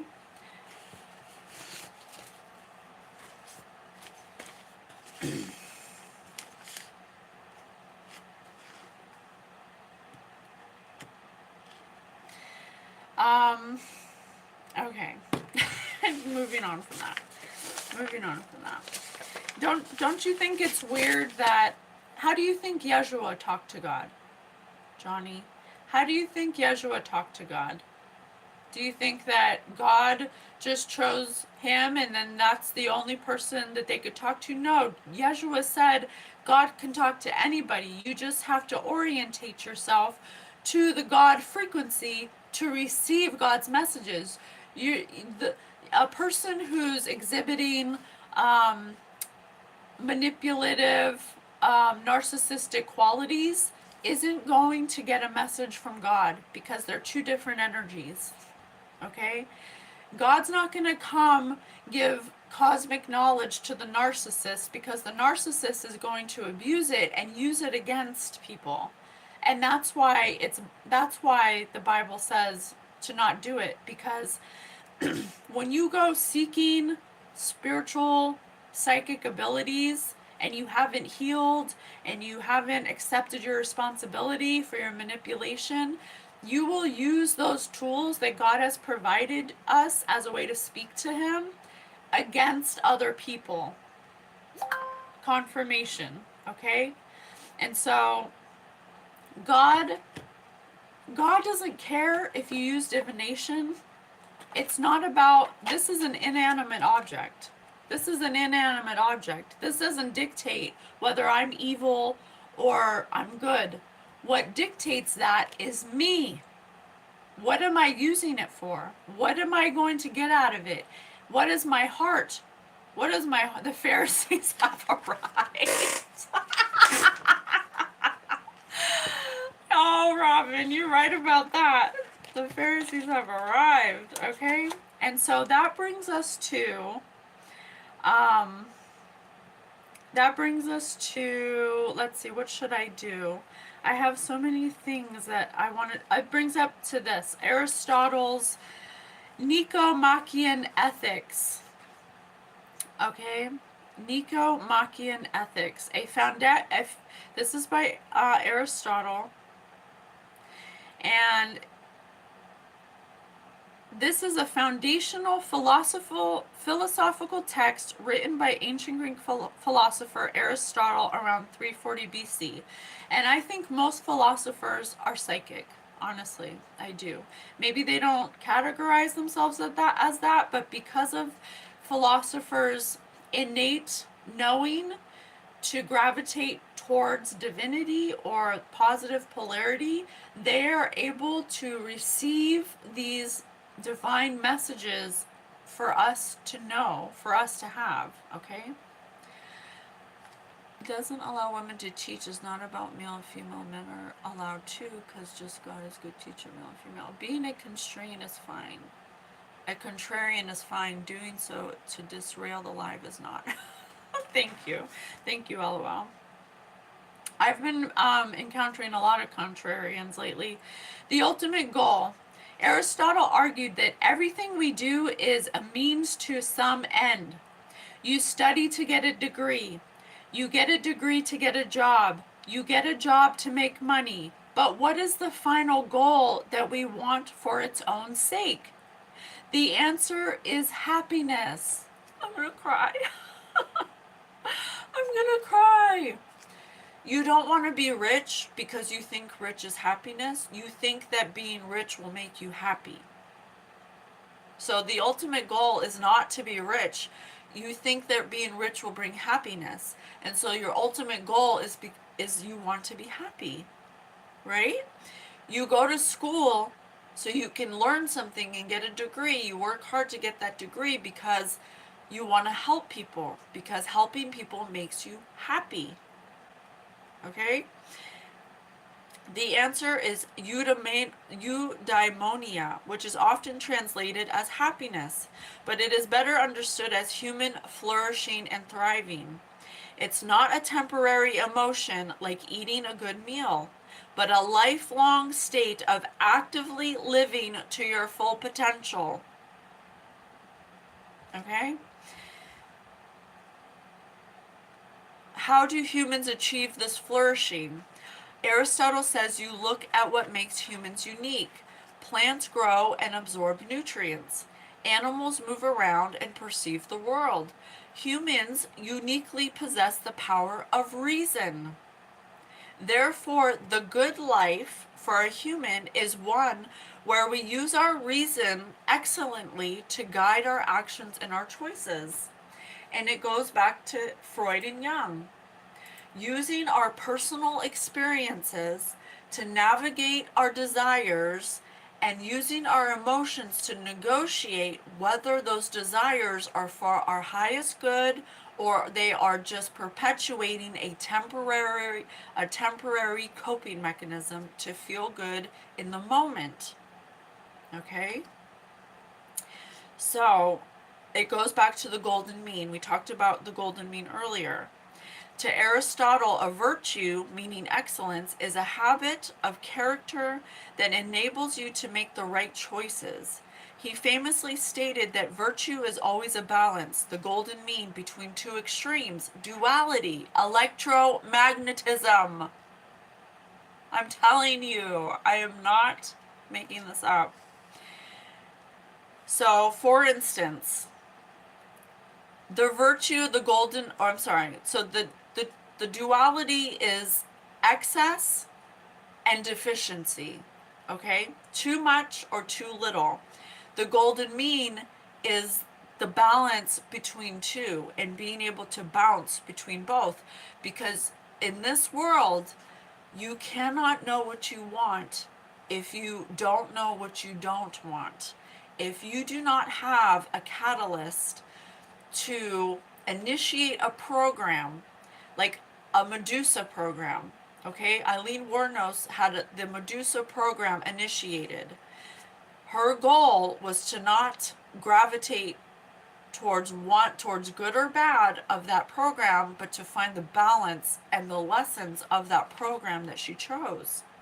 But in her exact experience, she chose unconsciously to allow her trauma to dictate her identity and what she became. Okay? So, deficiency, so the virtue of courage, the golden mean, the middle of courage, the deficiency of that is cowardice, running away. But the excess of that is foolhardiness, reckless danger. Okay? The golden mean of wit, the virtue of wit. The deficiency of it is no humor at all, not finding anything funny. But the excess of it is buffoonery, clowning around constantly, not taking things serious. The virtue or the golden mean of truthfulness, the excess is boastfulness, exaggerating the truth to make yourself sound good. And the deficiency is self-depreciation, mocking or modesty, not talking yourself up. Okay, so it all comes down to electromagnetism and duality. It is the macro and the micro. It is quite a beautiful tapestry of the way electromagnetism is ultimately defining our experience here. Okay, boom, thank you, LOL. Being virtuous means knowing how to feel or act at the right time, toward the right people, for the right motive, and in the right way. This goes back to weighing your heart against a feather. God always knows your heart.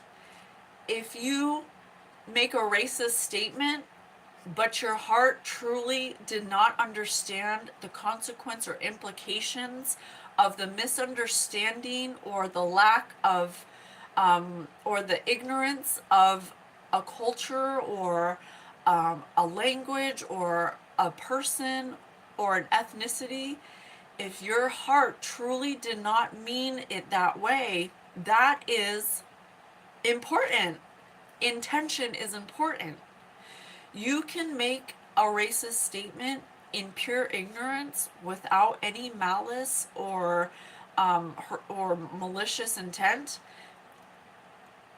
and still be a good person. It doesn't make you a racist. But then on the other side, you can have a belief system that was indoctrinated into you because of a trauma or because of your environment that makes you believe that you are better than another race, and therefore you unconsciously treat that race badly and you say bad um, comments towards a race, and that can be taken in one way too. So it's there, this is not, it's not black or white. It's not black or white, and it ultimately comes down to being a spiritual entity having a human experience. Yes, and you understand that good and evil are based on your decisions and how you produce energy from such motivations. You take responsibility for being hard-hearted or angry. Exactly. So I'll say it one more time. Being virtuous means knowing how to feel or act at the right time, toward the right people, for the right motive, and in the right way. Treating others how you want to be treated, or treating others the way you'd want your children to be treated, is the ultimate foundational blueprint to come back to if you've deviated so far from your initial soul's path that you are experiencing not a good life. Okay? The fact that she is talking about Aristotle and what he said about being based in logic and reason is correct. However, most people these days are a lot in feelings that dictate beliefs. Most people are not based in logic and reason as Aristotle instructed. Well, that's what we're finding, is that we forgot about some of these core values and understandings of how it all works. We've not been taught to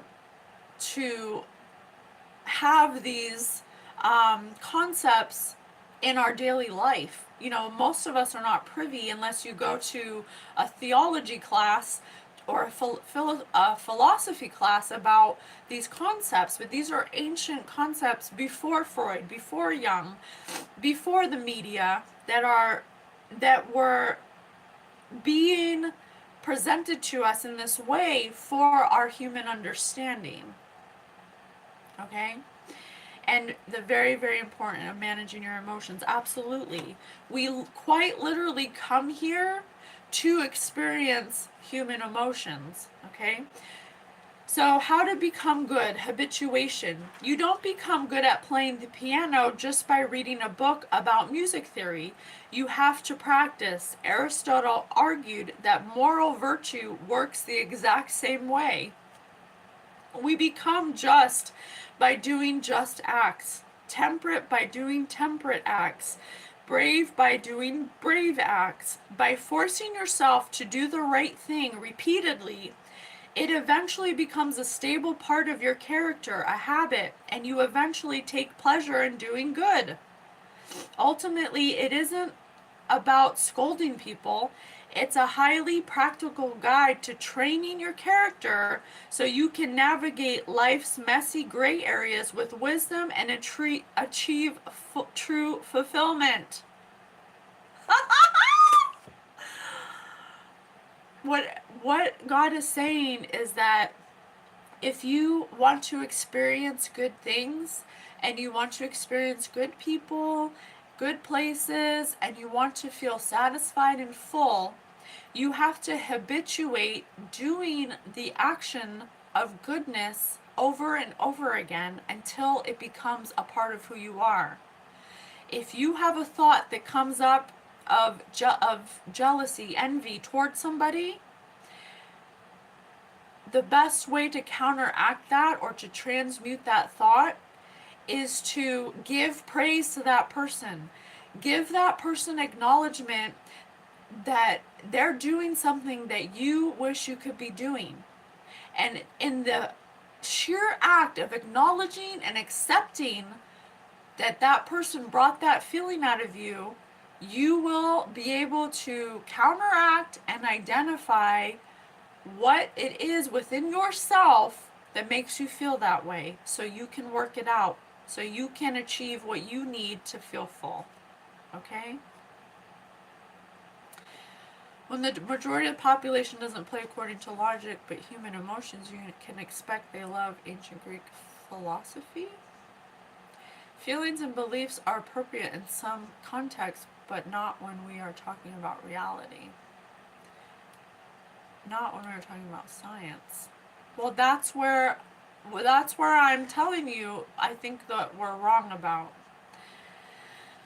I think that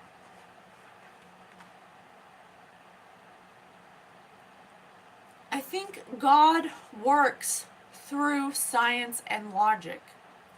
And it's up to you to be in a balanced state, so when you encounter a disruption that heightens your emotions, you're able to logically and reasonably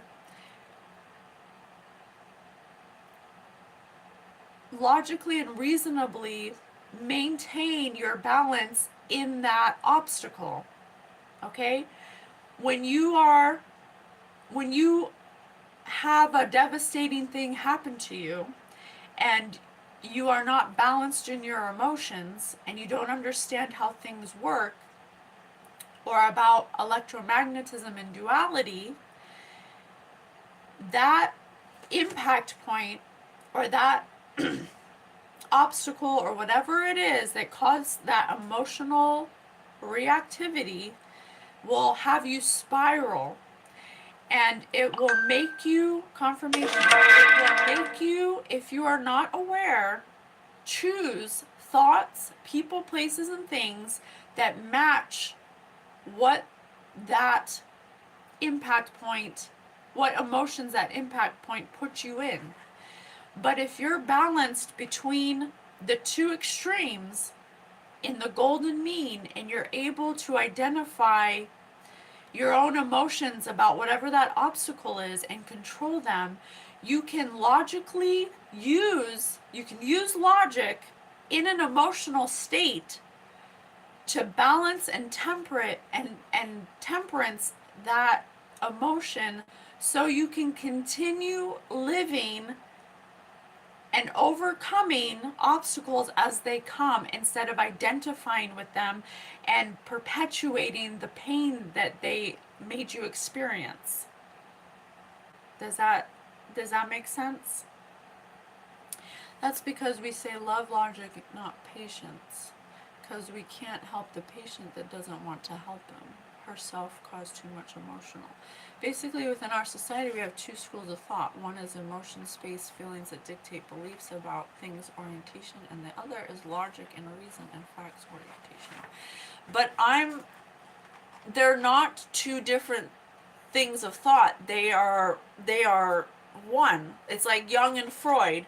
One thought that it was something else, and one thought there was another thing, but they're both. And that's what I'm saying, is that the divine chaos, you have to have divine chaos and divine order. They both perpetuate this reality. You can't have knowledge of what you want if you don't have an external factor creating chaos to make you realize, I don't want that. I didn't like how that turned out.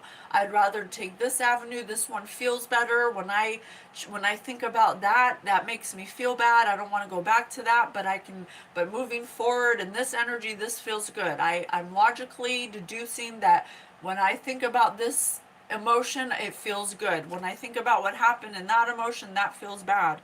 It's literally both. When we separate them and we say we have to apply logic to logic to every thing and not feel it, that is where the disconnect happens. Okay, so it's ultimately choosing to be good even when confronted with things that push you, that make you angry, that make you emotional, depressed. Okay? No one can serve two masters. Exactly. You can't be like David and have you can be rich and famous, but also be manipulating and coercing and lying and evil. You can't. God's not going to give evil people cosmic knowledge. Okay? it's two different energies. If you want to experience positive, loving, fulfilling relationships, you have to be a person that represents positive love and emotional stability. And if you want to get there, you have to practice it over and over again until it becomes habituated. And in order for you to overcome your mental illnesses or personality disorders, you have to admit or confess to yourself that you are perpetuating the problem, the very problem that you are finding it hard to escape. Okay? So, one other thing that I'll end on that I thought was cool, because what we're finding is that any story that you can think of, whether it's on a micro scale on a personal level or a macro scale on a celebrity or political or world level, can all be deduced to an archetype or a program that's chosen as an incarnation. When you incarnate here as a soul, you choose an archetype or a program to live out so you can see what direction it takes you in, and do you choose to become better, or do you have to do it again? These are the things that we don't know about. And so I did Britney Spears. I asked I'm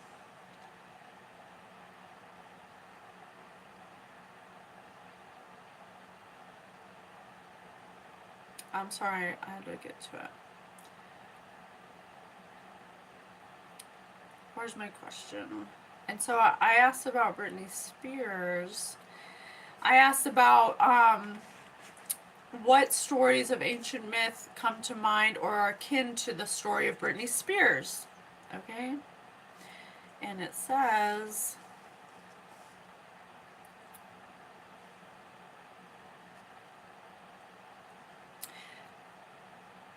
the transition from ancient myth to actual historical practice reveals the pop star archetype.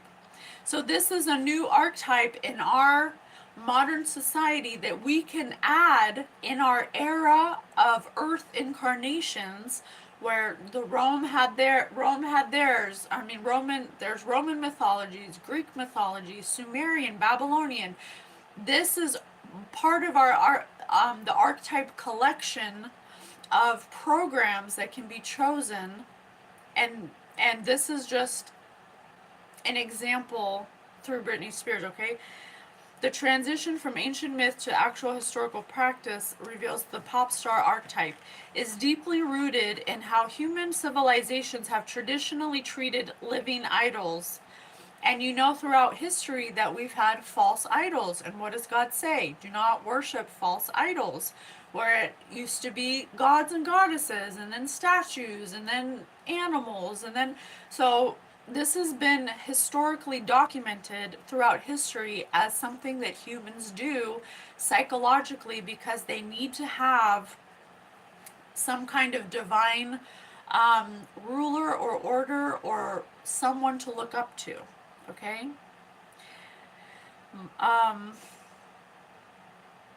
Is deeply rooted in how human civilizations have traditionally treated living idols, sacred rulers, and divine kings.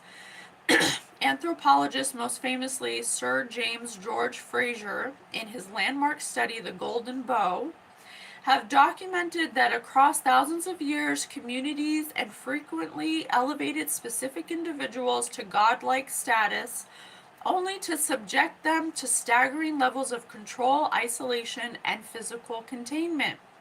Historically, the life of a living idol was rarely one of true power. Rather, it was defined by a paradox: absolute adoration coupled with absolute captivity. The velvet prison of taboo. In many ancient cultures, the moment a person was recognized as divine or uniquely connected to the sacred, they were immediately surrounded by a dense web of taboos, sacred prohibitions, designed to regulate their every movement. The logic was cosmological.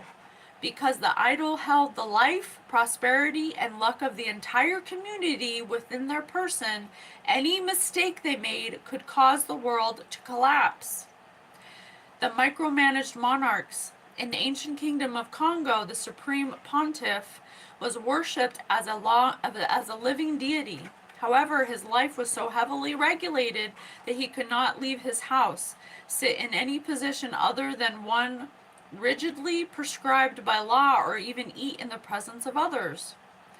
The band king of Calicut, of Calicut in southern India, were treated as divine, but their daily lives were heavily constrained by priestly classes. They were often subjected to grueling fasts, forbidden from engaging in normal human pleasures, and locked into rigid ritual schedules where their autonomy was completely stripped away to serve the state's spiritual economy. Like a modern pop star signed to a predatory contract and monitored by handlers, these ancient figures discovered that their elevation above humanity meant losing the right to be a human. It just speaks to the choice of choosing fame and fortune, to choosing celebrity as an identity. Is it truly something that we should have as a choice? Is it healthy to expect one person to be this divine conduit and then we put them on this pedestal, but when they fall or when they exhibit human qualities, we condemn them and we ostracize them and we make fun of them and we use them as they're falling off their pedestal as entertainment. That's why the entertainment industry is falling and why celebrities are no more.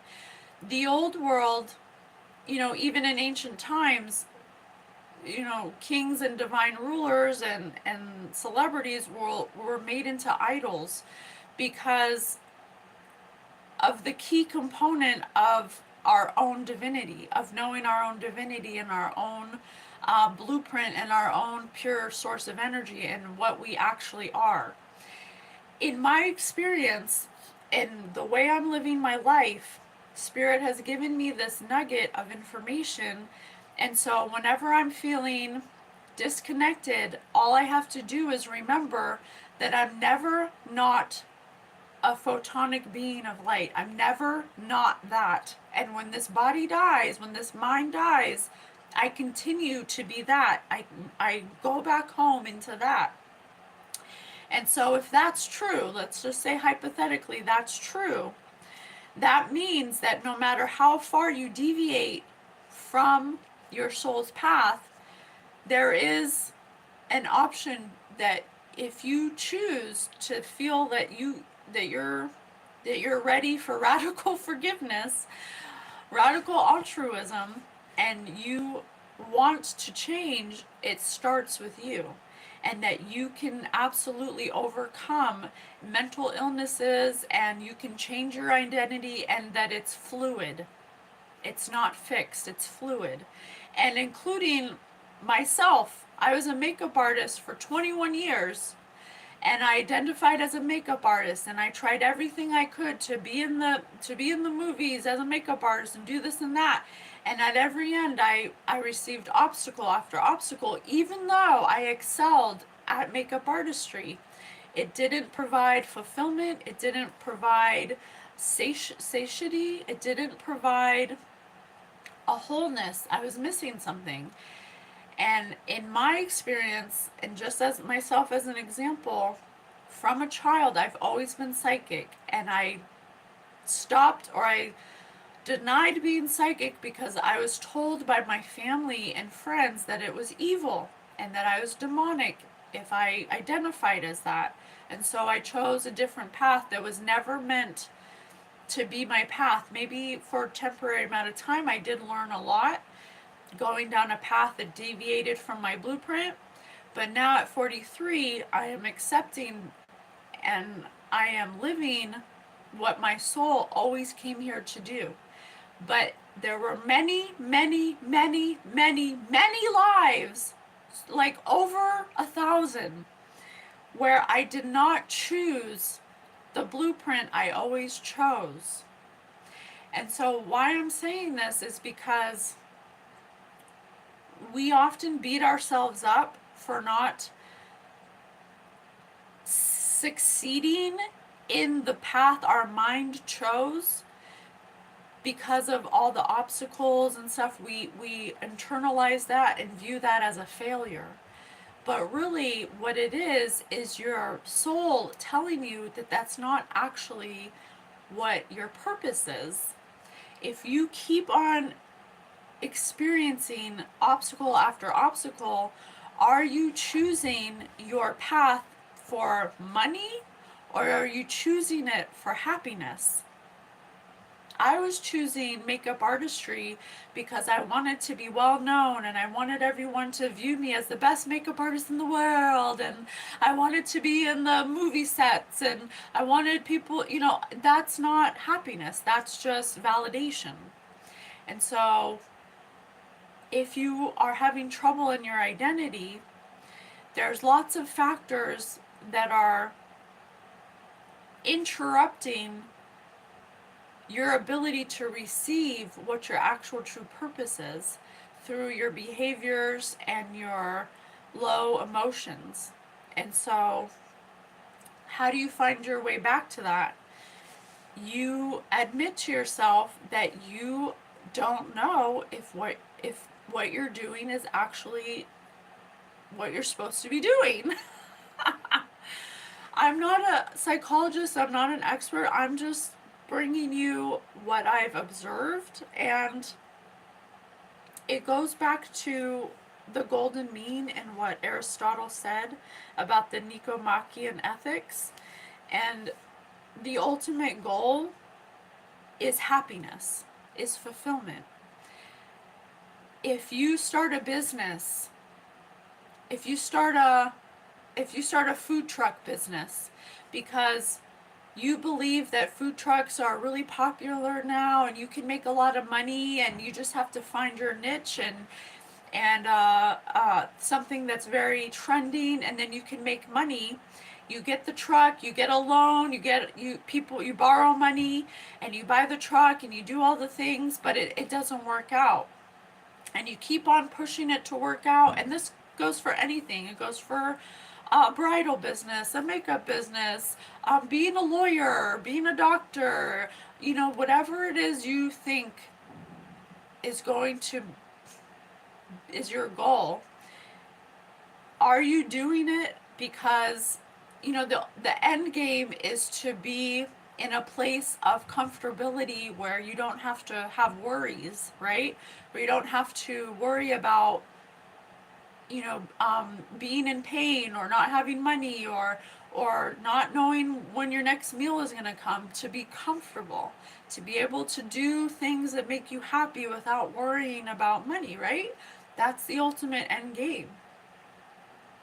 But just because you choose something that might bring you money doesn't mean that you're going to be happy. Okay? In my life, I don't make money on the thing that brings me the most happiness. I have my full-time job that I go to happily because I'm still nurturing and nourishing a hobby that fulfills my heart and brings me happiness, to be of service. I don't make money doing this, but I still need money to pay my bills and stuff, so I go to my full-time job and then I make time and I take intentional deliberateness to nourish the thing that makes me the most happy emotionally. Okay? And so that is being of service. To me, that's being of service. You can never, if you don't know what your purpose is, then just default to being of service, because you can never go wrong with helping people until you find out what it is your actual purpose is. Okay?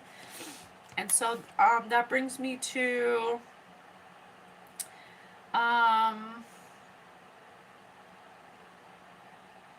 where is that? Sins and It brought me to King Midas. I got a download about King Midas because when we identify as wealthy, when we identify as elite, when we identify as having the most money in the world, we often find that those are the most unhappy people. And it goes back to the archetype of King Midas. King Midas wanted to have all the riches in the world and wanted it so badly that he made a wish to that everything he touches would turn to gold. But when he went to hug his daughter, turned to gold. When he went to eat food, would turn to gold. And so that's a direct correlation to the fact that you could have all the money in the world, but if you don't have emotional connection to people, places, and things, that is part of the journey. And you can have all the money in the world, but if you're not nurturing your relationships, if you're not finding value in nurturing your emotions and finding fulfillment in the little things like the taste of food, then you are missing a component in your identity. There's much more than I am a wealthy person. Okay. And then I also got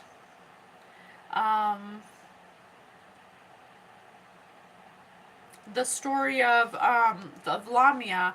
What modern day story would be akin to the myth of Lamia? To find a modern story akin to the myth of Lamia, it helps to look at the two distinct ways her story has evolved over time.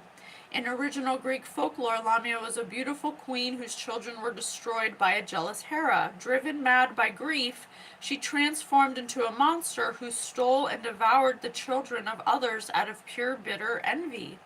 Later in classical history, she turned into a serpent shapeshifter who lured young men only to drain their life force, making her the blueprint for a modern vampire or succubus. And I bring this up because of all the readings we do. There seems to be some kind of spirit of envy that has an archetype of Lamia, the grief-driven maternal monster. If you're looking for the tragic, terrifying theme of frustrated motherhood, grief turned to madness, and the targeting of other people's children, these modern horror stories are direct descendants of Lamia, the hand that rocks the cradle. After a woman miscarries due to the shock of her husband's suicide, she goes insane with grief. She infiltrates the home of the woman she blames for her ruin, posing as a nanny to steal the affection of the woman's baby and destroy the family. It is a completely grounded psychological translation of Lamia's envy. And then there's the movie Mama from 2013, a literal ghost story that mirrors Lamia perfectly. Mama is a deeply tormented spirit from the 1800s who escaped an asylum, jumped off a cliff with her baby, and lost the child in the water. Her restless spirit spends over a century snatching up children to substitute for the one she lost, acting as both a fiercely protective mother and a terrifying, distorted monster. And so, that's it's also speaking of purgatory. When we live in this way where we identify as our trauma, or we continue to victimize ourselves and not accept things the way they are, and we can't control the outcomes and we can't control other people, when we cross over, when we unalive ourselves, or when our vessel ends up dying, we get stuck in purgatory when we do not overcome these emotions. And you become like Mama because you never accepted your fault, or the part you played, or the thing, or the external circumstances that happened outside of yourself that were beyond your control. But the key, and the thing I'm going to end with, is these are just many examples that we're bringing up to help you understand identity. I'm sorry, the last one is transgender and being gay. These are things that are blueprints or programs that you choose, that are, the archetype is the program. And you need the program of the trauma, of the thing you're going to experience, that's supposed to it does two things, and it's a choice in the end. It's always a choice. You can either choose to let that trauma dictate your whole life, and you can, this is where the power lies, that you can choose to choose the negative polarity, or you can choose the positive polarity. So for me, in my case, as a victim of childhood ritual sex abuse, as a child, and being scapegoated for wanting to heal that, I have retrieved memories through spirit, through the help of spirit, that were very disturbing, and that were always there, but the mind was trying to help me to not remember them, or they were fragmented. And so I had to use spirit, not use, but I'm in relationship with spirit to be able to overcome that. So for me, I could choose to be mad at the people, to perpetuate the trauma, because, well, it happened to me, it's gonna happen to everyone else, like Lamia. Since it happened to me, I'm gonna perpetuate it, and that can happen unconsciously. And so I am an example of somebody who chose to not perpetuate it. I identified that it didn't feel good when this happened, so therefore I do not want to perpetuate that thing that happened to me onto other people, because it made me feel so bad. And by doing that, by choosing to change the trajectory of that curse, or that generational trauma, or whatever you want to call it, that program, that archetype, I changed the trajectory, and I jumped a timeline into a potential version of myself that already exists, that overcame those things and lives in a different energy. And if I can do that, I know that anybody else can do that. And that's just spiritually. Now, the example of the human I have in my life that's very special to me, that is quite literally overcoming a narcissistic personality disorder, they're overcoming it and changing, because they admitted to themselves that the way that they were operating in that narcissism was counterproductive to a happy life. It was quite literally ruining their life. And so they saw the pattern and accepted their faults that they played, and that they were fucking up, and decided to listen and to actively every day choose to be better. To actively choose to listen when there's constructive criticism, and to actively participate in radical forgiveness of themselves and of me, and me too for them, to be in this bubble of radical altruism where past trauma inflicted upon each other is null and void. And it's a new place, a new awareness, a new consciousness, a new identity that we have shifted into. It wasn't fixed. It was something that shifted when both of us decided that that was not what we wanted. Command your rewards. Command your rewards. I love that. You have the power. You have the power to change. And over history, through all of what I brought up, there's so many things I didn't even get to bring up. Ultimately, what you need to know is that you are not human. You are first and foremost an entity, a photonic, electromagnetic entity having a human experience. And since you are that all the time, you are electromagnetic. And the more you can habituate positive acts of kindness to yourself, you will start to slowly habituate positivity in your life by choosing intentionally and deliberately to accept things you cannot change, to accept that you do not control outcomes, and that you can only control yourself. And by doing that, you can move yourself out of the fixed identity that you unconsciously perpetuated before you knew you had a choice. Okay? Oh my god, I feel like I didn't get everything out, but it's been 2.5 hours, guys. 2.5 hours, okay?